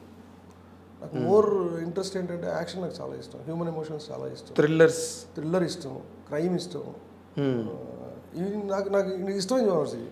మరి అటుపక్క మీ చెప్తున్నాను కదా, అంటే ఇప్పుడు ఒక డైరెక్షన్లో ఒక దగ్గర మొదలు పెట్టేసిన తర్వాత ఆ దారి రూట్ తీసుకుంటే అది ఇప్పుడు హైదరాబాద్ వెళ్ళాల్సిన విజయవాడ తీసుకున్నాను అనుకోండి రూట్, విజయవాడ వెళ్తాం కానీ ఆ దారిలో విజయవాడ వెళ్ళిన తర్వాత రీచ్ అయ్యి అక్కడికి మళ్ళీ ఏదో ట్రైనో బస్సో పట్టుకుని మళ్ళీ హైదరాబాద్ రావాలి, అంతే కదా. సో అలా నేను ఈ లవ్ స్టోరీ జర్నీ ఎక్కడైతే మొదలు పెట్టానో అలా వచ్చిన ఏదో ఒక దగ్గర నేను దాన్ని తీసుకెళ్ళగలగాలి రైట్ ట్రాక్లో.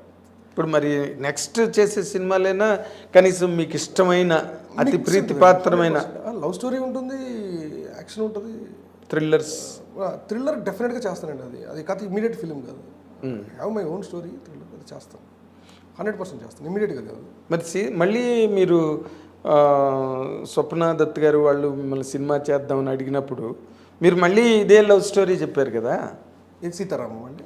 సీతారామం యాక్చువల్లీ మీరు థ్రిల్లర్ ఎందుకు చెప్పలేదు? థ్రిల్లరే అండి సీతారామం మీరు చూస్తే it's a love story packed with thriller elements. Of course thrilling, ఇప్పుడు మీరు థ్రిల్లింగ్ తీశారు సార్, మీరు థ్రిల్లర్ అనకండి దాన్ని. అది చెప్తాను మీరు థ్రిల్లర్, దానిలో మీరు నెరేషన్లో థ్రిల్ ఉంది, మామూలు థ్రిల్ కాదు అది. అవును, ఎక్సలెంట్ థ్రిల్, ఎక్సైటింగ్గా ఉంటుంది. వై సీతారామం అంటున్నారా? సీతారామం ఎందుకు చేశారు? అప్పుడు యాక్షన్ ఏదైనా చెప్పొచ్చు కదా. అదే మీకు నచ్చిన ఈ థ్రిల్. దాంట్లో నేను ఒక ప్రాపర్ హిట్ తీయలేదండి, అంటే నేను తీయగలిగినంత స్థాయిలో నేను లవ్ స్టోరీ తీయలేదు. Andala Rakshasi as a maker I'm very much happy. Krishnagadi Veera Prema కాదు, అది కూడా మిక్స్ ఆఫ్ థింగ్స్. బేసిక్గా లవ్ స్టోరీ ఉంటుంది, థ్రిల్లర్, నైట్ సీక్వెన్సెస్ అవన్నీ చాలా థ్రిల్లింగ్ ఉంటాయి, అవి ఉంటాయి. బట్ ఒక 100% లవ్ స్టోరీని నేను ఎక్స్పోజ్ చేయలేదు స్క్రీన్ మీద ప్రాపర్గా. అది చేసిన తర్వాతే నేను మారాలి, కానీ దాని మధ్యలో వదిలేసి వెళ్ళిపోతే నాకు పూర్తి సాటిస్ఫాక్షన్ ఉంటుంది కదా. అంటే వీడికి ఇది రాదురా అందుకు వదిలేసాడని అనిపించుకోకుండా. అది కాదండి, అది కూడా కాదు. అంటే నాకే ఎవరో అనుకుంటారు అన్నది ఎప్పుడు నేను పట్టించుకోలేదు. ఎవరో ఏదో అనుకుంటారని నేను ఏది చేయలేదు ఇప్పటి వరకు. అదేలే, అలా అయితే అసలు మీరు ఇండస్ట్రీకి వచ్చేవాడిని కాదు. అమ్మ మాట్లాడకపోతే అప్పుడే వెళ్ళిపోయారు. అదే.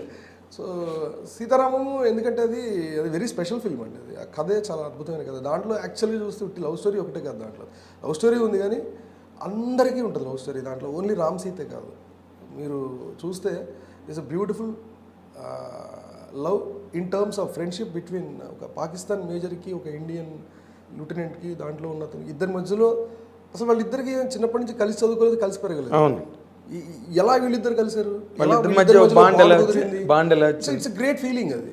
ఇటు సైడ్ చూస్తే అసలు ప్రతి క్యారెక్టర్లో అది ఉంటుంది, మీరు దాంట్లో చూస్తే. సో అది మీరు చెప్తుంటే అది అది నేను 3 సార్లు చూసాను. నేను 3 సార్లు చూశానండి సీతారాం. ఒకసారి పాటల కోసం, ముందు ఒకసారి సినిమా కోసం చూసా, నెక్స్ట్ బాగా అర్థం చేసుకోవడం కోసం ఇంకోసారి చూసా, ఫ్రెండ్స్తో వెళ్ళా. మూడోసారి పాటలతో దాన్ని బాగా చూద్దాం, ఎంజాయ్ చేద్దాం అనుకుని మూడోసారి వెళ్ళా. వెరీ రేర్ ఫిల్మ్స్ నేను అలాగ వెళ్ళినవి, చాలా ఎన్గ్రాసింగ్గా ఉంటుందండి. ఈ సినిమా కథని మీరు చాలా ఇంటర్వ్యూలో చెప్పారండి. నేను I don't want to touch that part. అంటే దుల్కర్ సల్మాన్కి 4 గంటలు చెప్పడం, అతనికి తెలుగు రాదు, ఇంగ్లీష్ రాదు, మీరు అటు ఇటు కింద మీద పడి చెప్పడం, స్వప్న దత్ మీకు 4 మిస్డ్ కాల్స్ ఉండడం, ఇదంతా ఈ స్టోరీ అంతా తెలుసు నాకు. ఒక పాయింట్ ఏంటంటే, ఇప్పుడు మీరు అందాల రాక్షసి తీశారు, పడి పడి లేచి మనసు తీశారు, love stories. Sitaramam masterpiece, landmark, milestone, మీకే కాదు అవును సంస్థకు కూడా. వాళ్ళు చాలా గర్వంగా చెప్పుకునే సినిమా హిట్స్లో సీతారామ ఒకటి.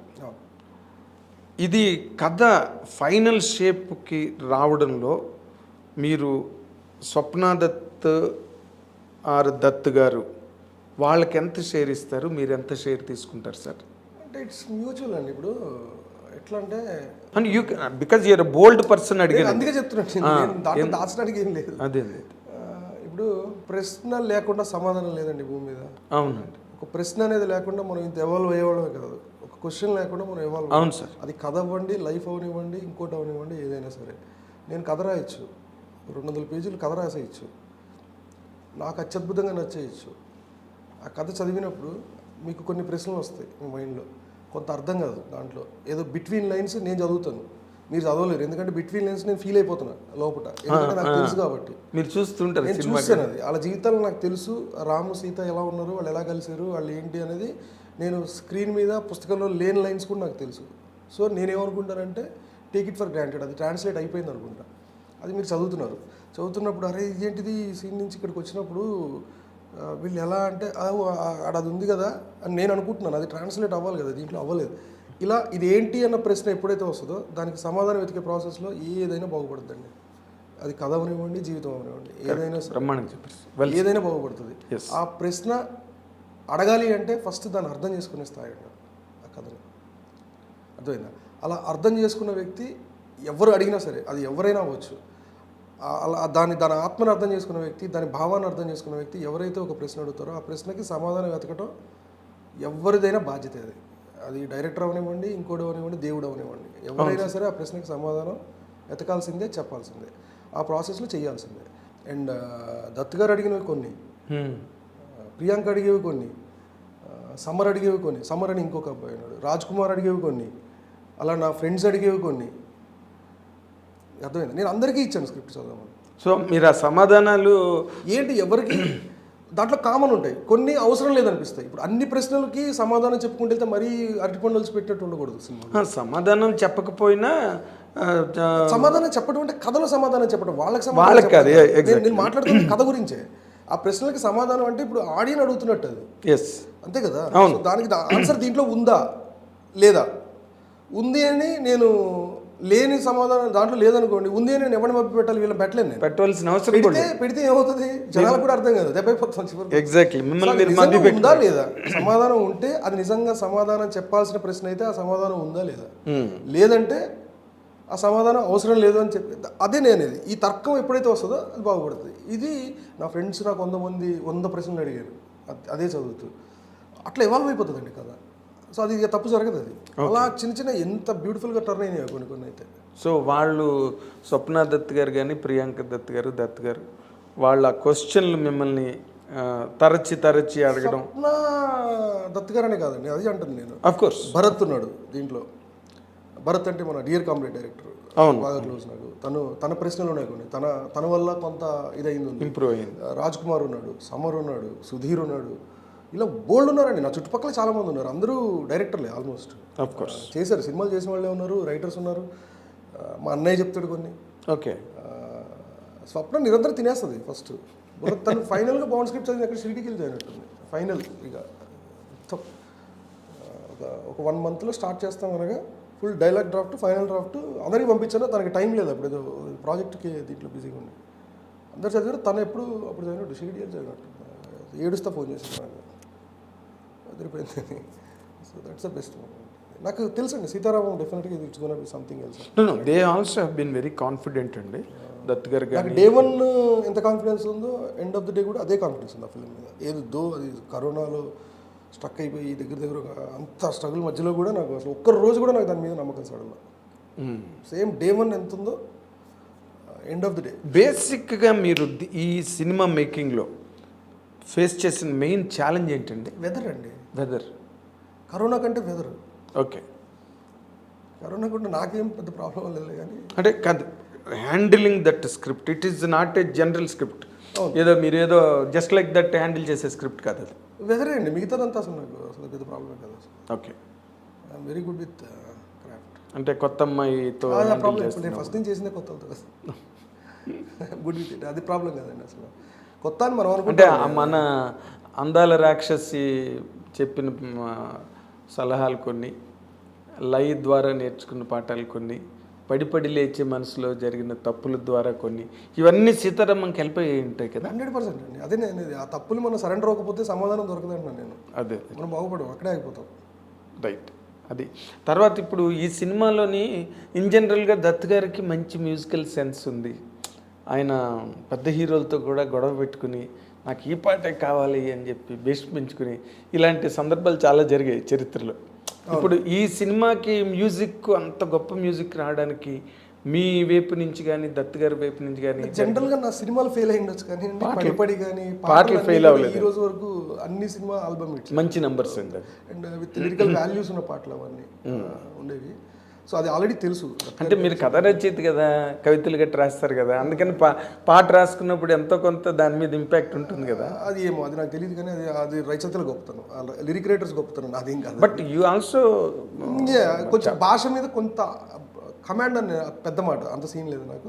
నాలెడ్జ్ కొంత తెలుసు, అవగాహన, ఒక ఏదో కొంచెం పాయింట్ నాట్ ఎక్కడో కొంత తెలుసు నాకు. ఎందుకంటే చిన్నప్పటి నుంచి పుస్తకాలు అవ్వచ్చు, వీటి వల్ల పెరిగిన వాతావరణం బ్రాటప్ వల్ల వచ్చింది అయి ఉండొచ్చు. సో మ్యూజికల్గా అంటే అది పెద్ద అంత ఇబ్బంది ఏం కాలేదండి అసలు. ఎందుకంటే దత్ గారు డెఫినెట్గా ఈజ్ లెజెండ్. చాలా బ్యూటిఫుల్ ఐడియాస్ తనవి. అవునా? సో డెఫినెట్గా ఇట్స్ అంత కొలాబరేషన్ అండి. ఇది ఏదో ఒక్కటి పట్టుకెళ్ళిపోయేది కాదు ఇది. ఎగ్జాక్ట్లీ. నన్ను ఇప్పుడు వర్క్ ఒక సినిమా హిట్ అయిందంటే దానికి అందరి తాలూకా 100% ఉంటుంది.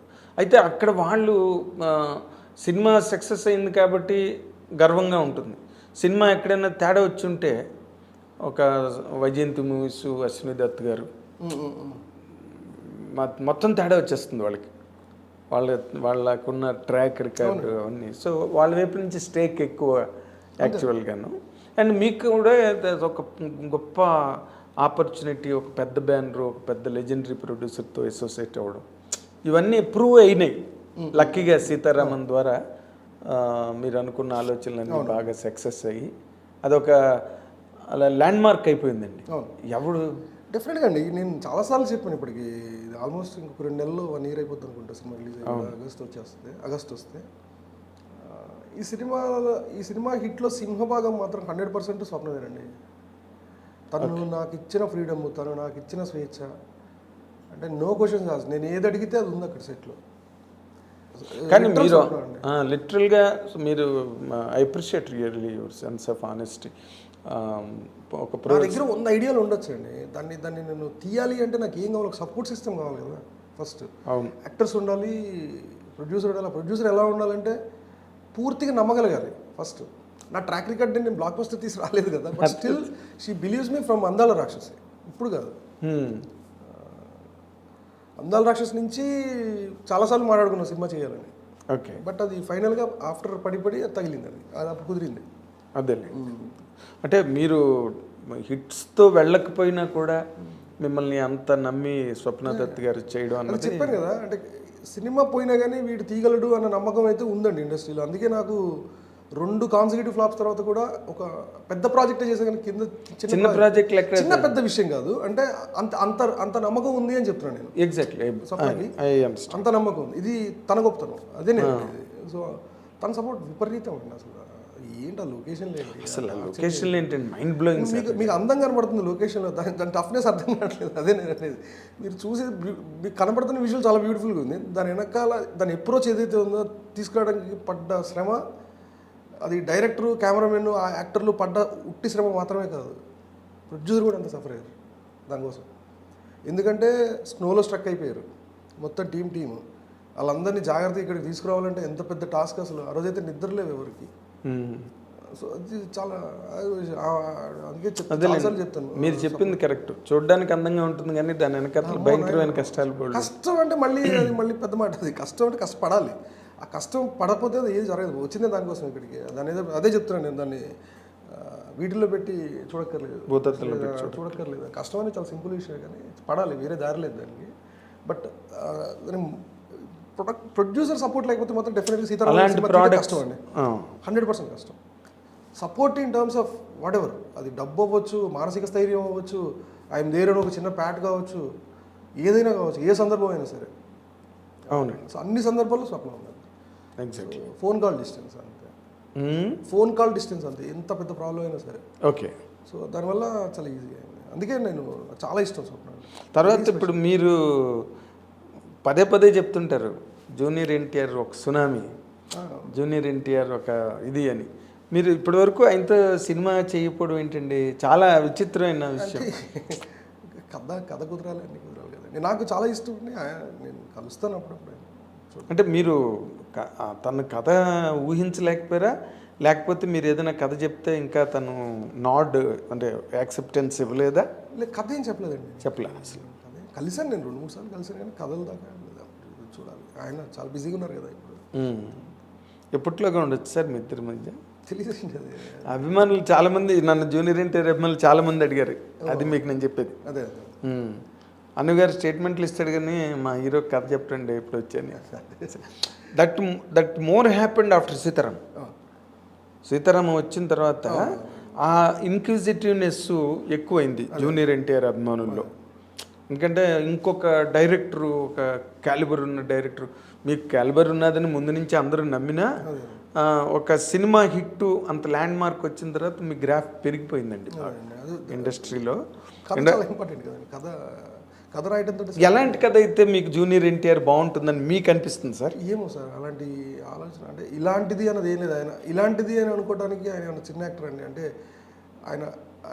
ఆయన స్థాయి as an actor is completely different. As an actor I'm saying, స్థాయి అనేది ఫిజికాలిటీ, స్టార్డమ్, వీటి గురించి కాదు. సో ఎలాంటి కథ అంటే ఆయన ఏ కథ అయినా చేయగలిగిన యాక్టర్ బేసిక్గా. అంటే దాన్ని ఏమంటారు, వాటర్ ఈజ్ లైక్ వాటర్. అదే పాత్ర ఎందులో అయినా ఏదైనా ఆయన చేయగలరు. ఆయన చేయలేని పాత్ర అంటే ఏముంది, ఆయన చేయలేని కథ ఏంటి అసలు? ఆయన చేయలేని కథ అంటూ ఏది లేదు. ఆయన ఏ కథ అయినా చేయగలరు. అవును, అతనికి కెపాసిటీ ఉంది. యాక్టర్. కానీ మీకు ఒక డైరెక్టర్గా మీకు నచ్చిన హీరోని జూనియర్ ఎన్టీఆర్ కథ అయితే బ్రహ్మాండంగా ఉంటుంది, క్యారెక్టర్ ఇలాంటిది చేస్తే ఇప్పటివరకు ఇన్ని సినిమాలు చేశాడు, ఇలా ఎక్స్పెరిమెంట్ చేస్తే బాగుంటుంది అని ఎక్కడో మనకు తెలియకుండా కూడా ఒక్కొక్కసారి ఐడియా వస్తుంది సార్. ఇష్టం ఉన్న దాని మీద అయితే, ఇష్టం లేకపోతే మైండే పనిచేయదు దాని మీద. అలాగే ఇప్పుడు ఏమనిపించలేదు ఐడియాలాగా ఉండటం వేరు, అది కథగా మొత్తం బౌండ్ స్క్రిప్ట్ అవటం వేరు. చాలా అదే తను పౌరాణికం చేయగలడు, జానపదం చేయగలడు, యాక్షన్, ఎంటర్టైన్మెంటు, కామెడీ, ఎన్ని ఆల్ ది ఫ్యాసెట్స్. పెద్ద ఆయనకి ఎన్టీ రామారావుకి ఎన్ని ఫ్యాసెట్స్ ఉన్నాయో అన్నీ ఉన్నాయి జూనియర్ ఎన్టీఆర్. నేను ఐ సిన్సియర్లీ బిలీవ్ అంటే డైలాగు అద్భుతమైన బ్యాలెన్స్తో చెప్పగలిగే అతి తక్కువ మంది హీరోల్లో జూనియర్ ఎన్టీఆర్ ఒకడు, దానిలో డౌటే లేదు. అద్భుతమైన డైలాగ్ డెలివరీ, ఆ ఫొనెటిక్స్, వేటూరు గారు అనేవారు ఎప్పుడు, ఫొనెటిక్స్ బాగా పలుకుతాడు జూనియర్ ఎన్టీఆర్. సో ఇప్పటి వరకు మీరు ఇంకా దాని మీదకి రాలా? ఇంకా ఆలోచించలేదండి. ఓకే. మీరు ఈ మధ్య మీ కాంటెంపరీస్ తీసిన సినిమాలు చూస్తున్నారా? చూస్తున్నారు. How do you certify them అండి? ఏ సినిమా అయినా ఇప్పుడు వచ్చిన ఈ మధ్య తీస్తున్నారండి అందరూ, చాలా బాగున్నాయి. ఓకే. అన్ని చాలా గుడ్ ఫిల్మ్స్. దసరా చాలా బాగున్నాయి. అవును, అంటే నాని మీ ఫ్రెండ్ కాబట్టి గబుక్కని దసరా అని చెప్పేసి ఆబ్వియస్లీ నాని సినిమా నచ్చుతుంది. అండ్ బిగ్ బయాస్డ్ నాని అంటే అదే వెల్ బయస్డ్, బిగ్ బయస్డ్ కూడా కాదు. అట్లీస్ట్ నానితో విరూపాక్ష చాలా బాగా చేశారు. బలగం, చిత్తకోట అదే చూస్తానండి నేను. అదే ఇప్పుడు నార్మల్గా ఇప్పుడు నానితో మళ్ళీ మీరు అసోసియేట్ అవ్వడం అన్నది చేస్తున్నానండి, అంటే కొంచెం టైం పడుతుంది అంతే. ఇప్పుడు మైత్రి మూవీస్ ఆల్రెడీ కథ ఒక ఐడియా ఉండింది. ఇప్పుడు ప్రెసెంట్ షేర్ చేసుకున్నారా నానితో? నానితో నేను ఏ కథని షేర్ చేసుకుంటాను. జనరల్ చేసేది చేసుకుంటాను. నాని ఫ్రెండ్. మళ్ళీ వైజయంతి మూవీస్కి ఎప్పుడు ఉండొచ్చండి? మైత్రి అయిన తర్వాత మైత్రి చేస్తున్నాను ఇప్పుడు. మైత్రి చేస్తాను. మైత్రి మూవీస్లో మీరు సీతారామం సినిమా వచ్చిన తర్వాత మీరు ఎప్పుడైతే ఒక పెద్ద దర్శకుడిగా సినిమా పరిశ్రమలో పేరు పొందారో మిమ్మల్ని ప్రతి పెద్ద హీరోతోని ట్యాగ్ చేస్తున్నారు సినిమా ఇండస్ట్రీలో. చిరంజీవి గారు కానీ లేకపోతే all the big heroes today మార్కెట్లో ఉన్న ఒక మహేష్ బాబు, ఒక జూనియర్ ఎన్టీఆర్, ఒక ప్రభాస్, ఒక అది రకరకాలుగా చెలవులు పలవులుగా మాట్లాడుతున్నారు. సరే, అందులో ఎవరిది మీరు చేయబోతున్నారో ఎవరిది చేస్తారో అది మీ నోట్లోంచి వచ్చే వరకు మాకు తెలియదు. బట్ మాకు తెలిసినంత వరకు చిన్న ఉప్పు ప్రభాస్కి మీరు కథ చెప్పారు అన్నది ఒక్క పాయింట్ మాత్రం మేము విన్నాం. అది ఎంతవరకు నిజమో మాకు తెలియదు. కానీ ఆదిపురుష్ వస్తుంది సినిమా. ఆదిపురుష్ మీద మీ తాలూకా ఒపీనియన్ ఏంటి? ఆదిపురుష్ ట్రైలరు మొన్న ప్రీ రిలీజ్ ఈవెంట్ జరిగింది. మీరు how do you react to that అండి? నాకు ఒక స్ట్రాంగ్ ఫీలింగ్ ఏంటంటే అండి, ఇప్పుడు జనరేషన్కి యాక్చువల్గా రామాయణం ఎలా ఉంటుంది, ఏంటి, రాముడు ఏంటి అనేది ఏమీ తెలియదండి వీళ్ళకి. అంటే అసలు రాముడు స్టోరీ తెలియదు. రామాయణం అనేసరికల్లా అయోధ్యలో దశరథుడి కొడుకు రాముడు సీతని పెళ్లి చేసుకున్నాడు. తర్వాత తండ్రి మాట జవదాటని రాముడు వనవాసానికి వాల్యూ ఇచ్చి అడవికి వెళ్ళాడు. అడవిలో ఎవరో రాక్షసుడు వచ్చి సీతను ఎత్తుకెళ్ళిపోయాడు, రావణాసురుడు. తను తెచ్చుకునే ప్రాసెస్లో సీతాదేవిని వెనక్కి తీసుకొచ్చే ప్రాసెస్లో హనుమంతుడు వాళ్ళిద్దరి అయోధ్య కుదిరింది, అపరభక్తుడయ్యాడు. వీళ్ళ సాయంతో రావణాసురుడిని చంపేసి సీతను తీసుకొచ్చాడు. ఇది కథ జనరల్గా. ఇది అంటే దీన్ని సినిమా మీద అంటే రామాయణం అందరూ చదివి ఉంటారని నేను అనుకోనండి. మనకు తెలిసినప్పుడు సామాజిక మాధ్యమాల్లో కానీ జనాలకు కానీ తెలిసింది ఏంటంటే రామాయణం మన సినిమాలు చూసినవే. అంతే నాకు తెలిసి పుస్తకం తీసి రామాయణం చదివే జనరేషన్ అయితే ఇప్పుడు లేదన్న ఫీలింగ్. వాళ్ళంతా చాలా పెద్దవాళ్ళు, ఇప్పుడు తాతలు చదివి ఉంటారు. అంతే, ఆ జనరేషన్ చదివి ఉంటారు. సో మనకి రామారావు గారు తీసిన రామాయణం తెలుసు. ఆ నాలెడ్జ్తో రామాయణం మాట్లాడతాం. మన ఇప్పుడున్న ఎవరైనా చాలా నార్మల్గా మాట్లాడుకుంటే. ఇప్పుడు జనరేషన్కి నాకు తెలిసి ఈ ఆదిపురుషే రామాయణం అవుతుందండి 100%. ఎందుకంటే ఎవరు చెప్పలేదు కదా మెయిన్ స్ట్రీమ్లో ఇప్పుడు దాకా ప్రాపర్గా. అవును, అటు అంత పర్సన్, అంత ఆరా ఉన్న ఒక పర్సన్ రాముడిగా ఒక కథ చెప్తున్నాడు అంటే డెఫినెట్గా ఏమవుతుందంటే ఇక్కడి నుంచి రామాయణం అనే కథ దీన్ని బేస్ చేసుకొని ఇప్పుడు ఉందండి ప్రాచుర్యం. ఈ జనరేషన్కి రీచ్లోకి వెళ్తుంది. అంటే they will come to know అంతే. ఇప్పుడు ఇద్దరు కలిస్తే రాముడి గురించి ఎవరు మాట్లాడుకోరు జనరలీ. ఇప్పుడు బిఫోర్ ఆదిపురుష్ చూస్తే రామాయణం గురించి మాట్లాడుకునే ఇద్దరు ఉండరు, రాముడు హనుమంతుడు గురించి మాట్లాడుకునే ఇద్దరు కలిస్తే మాట్లాడుకోరు కదా జనరలీ. ఏం మాట్లాడతాం మన దాని ఏమంటారు, మిషన్ ఇంపాసిబుల్ ట్రైలర్ చూసేవా మాట్లాడతాం. ఫిల్మ్ ఇండస్ట్రీ పర్సన్స్ ఇద్దరు కలిస్తే, లేకపోతే ఇద్దరు ఫ్రెండ్స్ కలిస్తే వాళ్ళ ప్రోగ్రామ్స్ గురించి మాట్లాడుకుంటారు, ప్లాట్ఫామ్స్ గురించి మాట్లాడుకుంటారు. ఇంకా గట్టిగా మాట్లాడితే రేపు ఆదిపురుష్తో పాటు రిలీజ్ అవుతున్న ఫ్లాష్ గురించి మాట్లాడుకుంటారు. అది ఐ డోంట్ నో, నాకు తెలియదు అండి, అది ఫ్లాష్ తెలీదు. ఎలక్షన్స్ టైం వస్తే ఎలక్షన్స్ గురించి మాట్లాడుకుంటారు. ఇలా ఒక సీజనల్ డిస్కషన్ ఉంటుంది ప్రతి ఒక్కరికి. అవునండి. ఇప్పుడు ఏమైందంటే బికాస్ ఆఫ్ ఆదిపురుష్ ఇప్పుడు డిస్కషను ఆదిపురుష్ ప్రభాస్ గారి వల్ల రాముడు హనుమంతుడు దాకా వెళ్తుంది ఫస్ట్. దీనివల్ల ఏమవుతుందంటే ఒక చిన్న డిస్కషన్ ఉంటుంది. అంటే దిల్ త్రో దేర్ ఇంట్రెస్ట్. ఇది రామాయణం అనే ఒక మీడియం మీద ఫోకస్ వస్తుంది ఫస్ట్. దీని తర్వాత ఏం చేస్తారు, చూస్తారు, తర్వాత ఆర్టికల్స్ చదువుతారు. అట్లీస్ట్ ఫస్ట్ గూగుల్ చేస్తారు, ఇంకోటి చేస్తారు, ఒకటి తెలుసుకుంటారు ఫస్ట్. ఇప్పుడు ఎక్కడండి, ఇప్పుడు 18 years 19 years ఎడ్యుకేషనల్ 19 years ఉన్న పిల్లలకి వాళ్ళు చదువుతున్న స్కూలింగ్కి వాళ్ళకి రామాయణం గురించి తెలిసే అవకాశం లేదంట. నేను ఛాన్సే లేదు. పేరెంట్స్ బిజీ, వాళ్ళు చెప్పే అవకాశం లేదు. వాళ్ళకి ఎంత తెలుసో తెలీదు. ఇప్పుడు ఆ పేరెంట్స్కి ఎంత తెలుసో తెలియదు. ఇప్పుడు 18 years 20 years టీనేజ్ కుర్రాడికి ఉన్న పేరెంట్స్ బేసికలీ వాళ్ళే చాలా బిజీగా ఉన్నారు ఇప్పుడు టెక్నికల్లీ, అంతే కదా. అవును, వాళ్ళకి ఎంత తెలుసో మనకు తెలియదు, వాళ్ళు తెలిసింది ఎంత ట్రాన్స్లేట్ చేస్తారో తెలియదు. ఇప్పుడు వీళ్ళని థియేటర్కి తీసుకెళ్ళి ఒక రాముడు స్టోరీ చెప్పాలి అంటే అంతకంటే గొప్ప క్యాన్వాస్ లేదు, అంతకంటే గొప్ప అడిగాలి పర్సనాలిటీ లేదు ప్రభాస్ గారి కంటే. సో డెఫినెట్గా ఈ మొన్న చిరంజీవి స్వామి గారు అన్నట్టు ఫోకస్ అయితే వచ్చిందండి. అంటే ఇప్పుడు దీనివల్ల ఏమవుతుందంటే ఆదిపురుషు వల్ల ఈ ఆదిపురుషు సినిమాగా కంటే దాన్ని దాటిన గొప్ప మేలు చేస్తుందని నా ఫీలింగ్. సూపర్, మంచి మాట. అది ఆ సినిమా డెఫినెట్గా ఎన్ని రికార్డ్స్ ఏంటి అనేది నాకు తెలియదు, ఆ లాంగ్వేజ్ నాకు తెలియదు అసలు. బట్ డెఫినెట్గా ఇది చాలా చాలా ఉపయోగకరమైన సినిమా. అందరూ చూస్తారు ఈ సినిమా, చూడండి. ఓకే, అందరూ మీకు అట్లా నా కొడుకు అడుగుతాడు సినిమా చూపిస్తున్నాను ఫస్ట్ డే. మీరు అన్నట్టుగా హోల్ ఇండియాలో ఎవ్రీ వన్ ఒకసారైనా చూస్తారు. అది చూడాల్సిన సినిమా. ఎందుకంటే ఎవరికి తెలుసండి రామాయణం అసలు ఇవాళ రేపు ఎవరినంటే రాముడు అంటే రామాయణం అంటే ఏమై ఉంటుంది, అదే హనుమంతుడు ఉంటాడు, రాముడు. ఈ స్టేట్ ఆఫ్ మైండ్లో ఉన్నారు పిల్లలు ఇప్పుడు. ఇన్ఫర్మేషన్ ఉంటుంది వాళ్ళ కాన్వెంట్ ఎడ్యుకేషన్ వల్ల. అవును, సగం స్కూల్స్లో తెలియలేదు. అవునండి, కరెక్ట్. సో దాని గురించి చెప్పేవాళ్ళు లేరు అసలు. అంటే దాని మీద తెలుసుకునే అవకాశం కూడా లేదండి. వీళ్ళందరికీ లార్డ్ ఆఫ్ ద రింగ్స్ గురించి ఇంట్రెస్ట్ ఉంటుంది కానీ లార్డ్ ఆఫ్ రింగ్స్ వీటి మీద ఇంట్రెస్ట్ ఉంటుంది కానీ బికాస్ ఆఫ్ అవతార్ గురించి లేకపోతే మార్వెల్ స్టోరీస్ అదేంటి, ఆ సూపర్ మ్యాన్ ఏంటి, ఈ సూపర్ మ్యాన్ ఏంటి అన్నట్టు ఉంటుంది కానీ అవును థార్ ఏంటి వీళ్ళు ఏంటని వాళ్ళ డిస్కషన్ వాళ్ళ గురించి ఉంటుంది. ఫస్ట్ టైం ఒక సూపర్ పవర్ అంటే ఒక సుప్రీం పర్సనాలిటీ రాముడు, సుప్రీం బీయింగ్ కదా, మామూలు ఇది కాదు కదా. సో ఆదర్శ పురుషుడు ఇప్పుడు మాట్లాడతారు. అది ఇప్పుడు వీళ్ళ డిస్కషన్లోకి వస్తుందంట నేను, అది టాపిక్ అవుతుంది. సో అట్లీస్ట్ అది చాలా పెద్ద ఇదండి, బ్లెస్సింగ్ ఇన్ డిస్గైజ్. అది అసలు బీభత్సం. అది చేసే మేలు ఇప్పుడు తెలియదు. అది దాని ఏమంటారంటే బై ప్రోడక్ట్. అది మనకి అది పురుషు డెఫినెట్గా అది వేరే క్యాన్వాస్ ఉందండి సినిమా. అవును, ప్రభాస్ ఎలా అనిపించాడు సార్ రాముడు వేషం? నిజంగా అంటే ఒకసారి జోల్ట్ అంటే మనకి ఇన్ని రోజులు రాముడు అనేసరికి మన మైండ్లో ఒక ఫామ్ వస్తుంది ఇలా అని. ఎందుకంటే మన విగ్రహాల వల్ల అవ్వచ్చు, మన సినిమాల వల్ల అవ్వచ్చు, ఇప్పటిదాకా చూసిన సినిమాల వల్ల కంప్లీట్.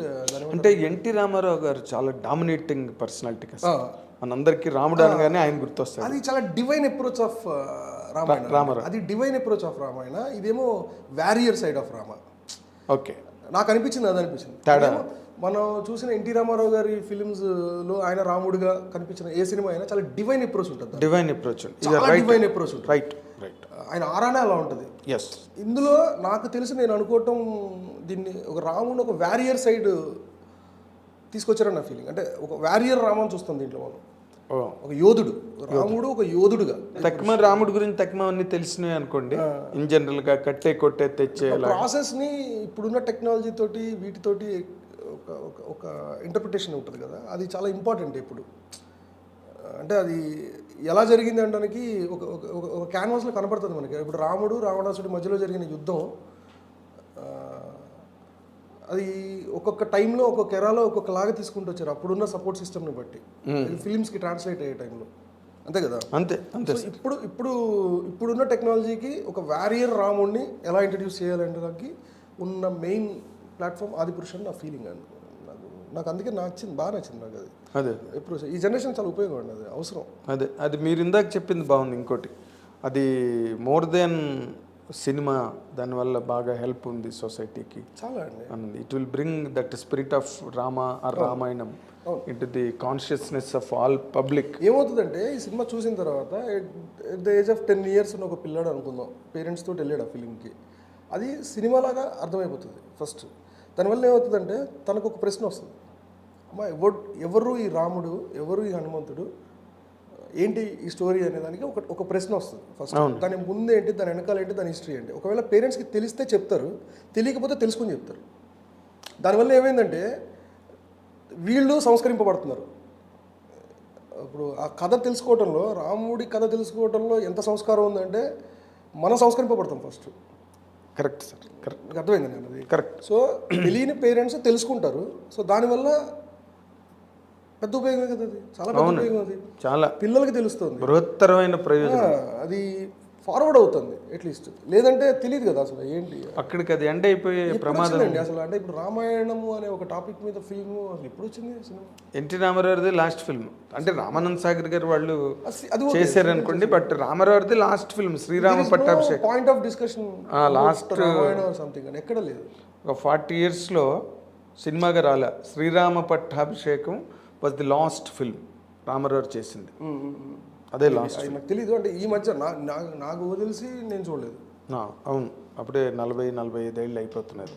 నాకు తెలిసి నేను ఈ రామాయణము, రాముడు, శ్రీరామచంద్రుడు ఈ టాపిక్ మీద సినిమా నేను చూడలేదు. మరి లేదు, రాలేదు, చెప్తున్నాగా 45 years అయిపోయింది. సో దట్ మీన్స్ 2 generations వెళ్ళిపోయింది, 2.5 generations అయిపోయింది. మోర్ దెన్ 2.5 అండి, 3 generations వెళ్ళిపోయింది. ఎందుకంటే శ్రీరామ పట్టాభిషేకం తర్వాత రామారావు మళ్ళీ పౌరాణిక సినిమాలు చేయలేదు, ఆ జనరేషన్ అయిపోయింది. ఆ తర్వాత మరి ఫాలో అప్ ఒక జనరేషన్ ఉంటుందండి మహా అయితే ఆ సినిమాల గురించి చూసి మాట్లాడుతూ ఒక అంటే మొన్న భక్తరామదాస్ రాఘవేంద్ర గారు తీసినప్పుడు కొంత రాముడు క్యారెక్టర్ అది వచ్చే బయటికి, కానీ but not as Ramayanam, Ramadas జీవిత చరిత్రలో క్యారెక్టర్. కానీ మీరు చెప్పింది కరెక్ట్. సో ఈ మధ్య రోజుల్లోనే అసలు రామాయణం అన్న డిస్కషన్ కానీ టాపిక్కే లేదు ఇండియన్ పబ్లిక్లో.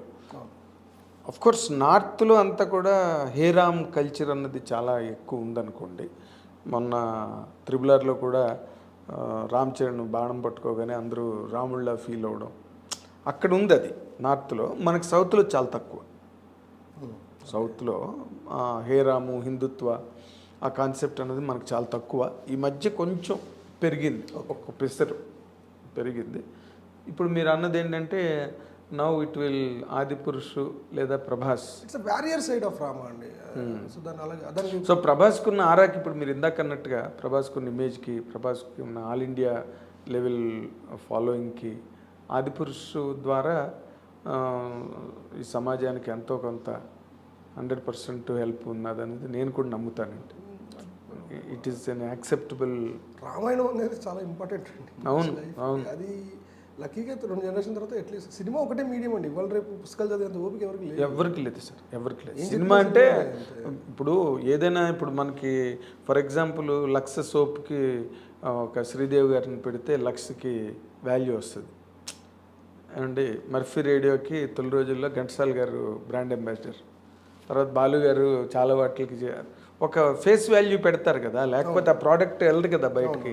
అలాగైంది ఇప్పుడు ఈ పరిస్థితి. ప్రభాస్ ఒక బ్రాండ్ అంబాసిడర్ లాగా రామాయణానికి, మోడర్న్ టైమ్స్లో రామాయణానికి ఒక బ్రాండ్ అంబాసిడర్ లాగా ఆయన నిలబడి ప్రభాస్ చేయడం వల్ల it catches the whole public.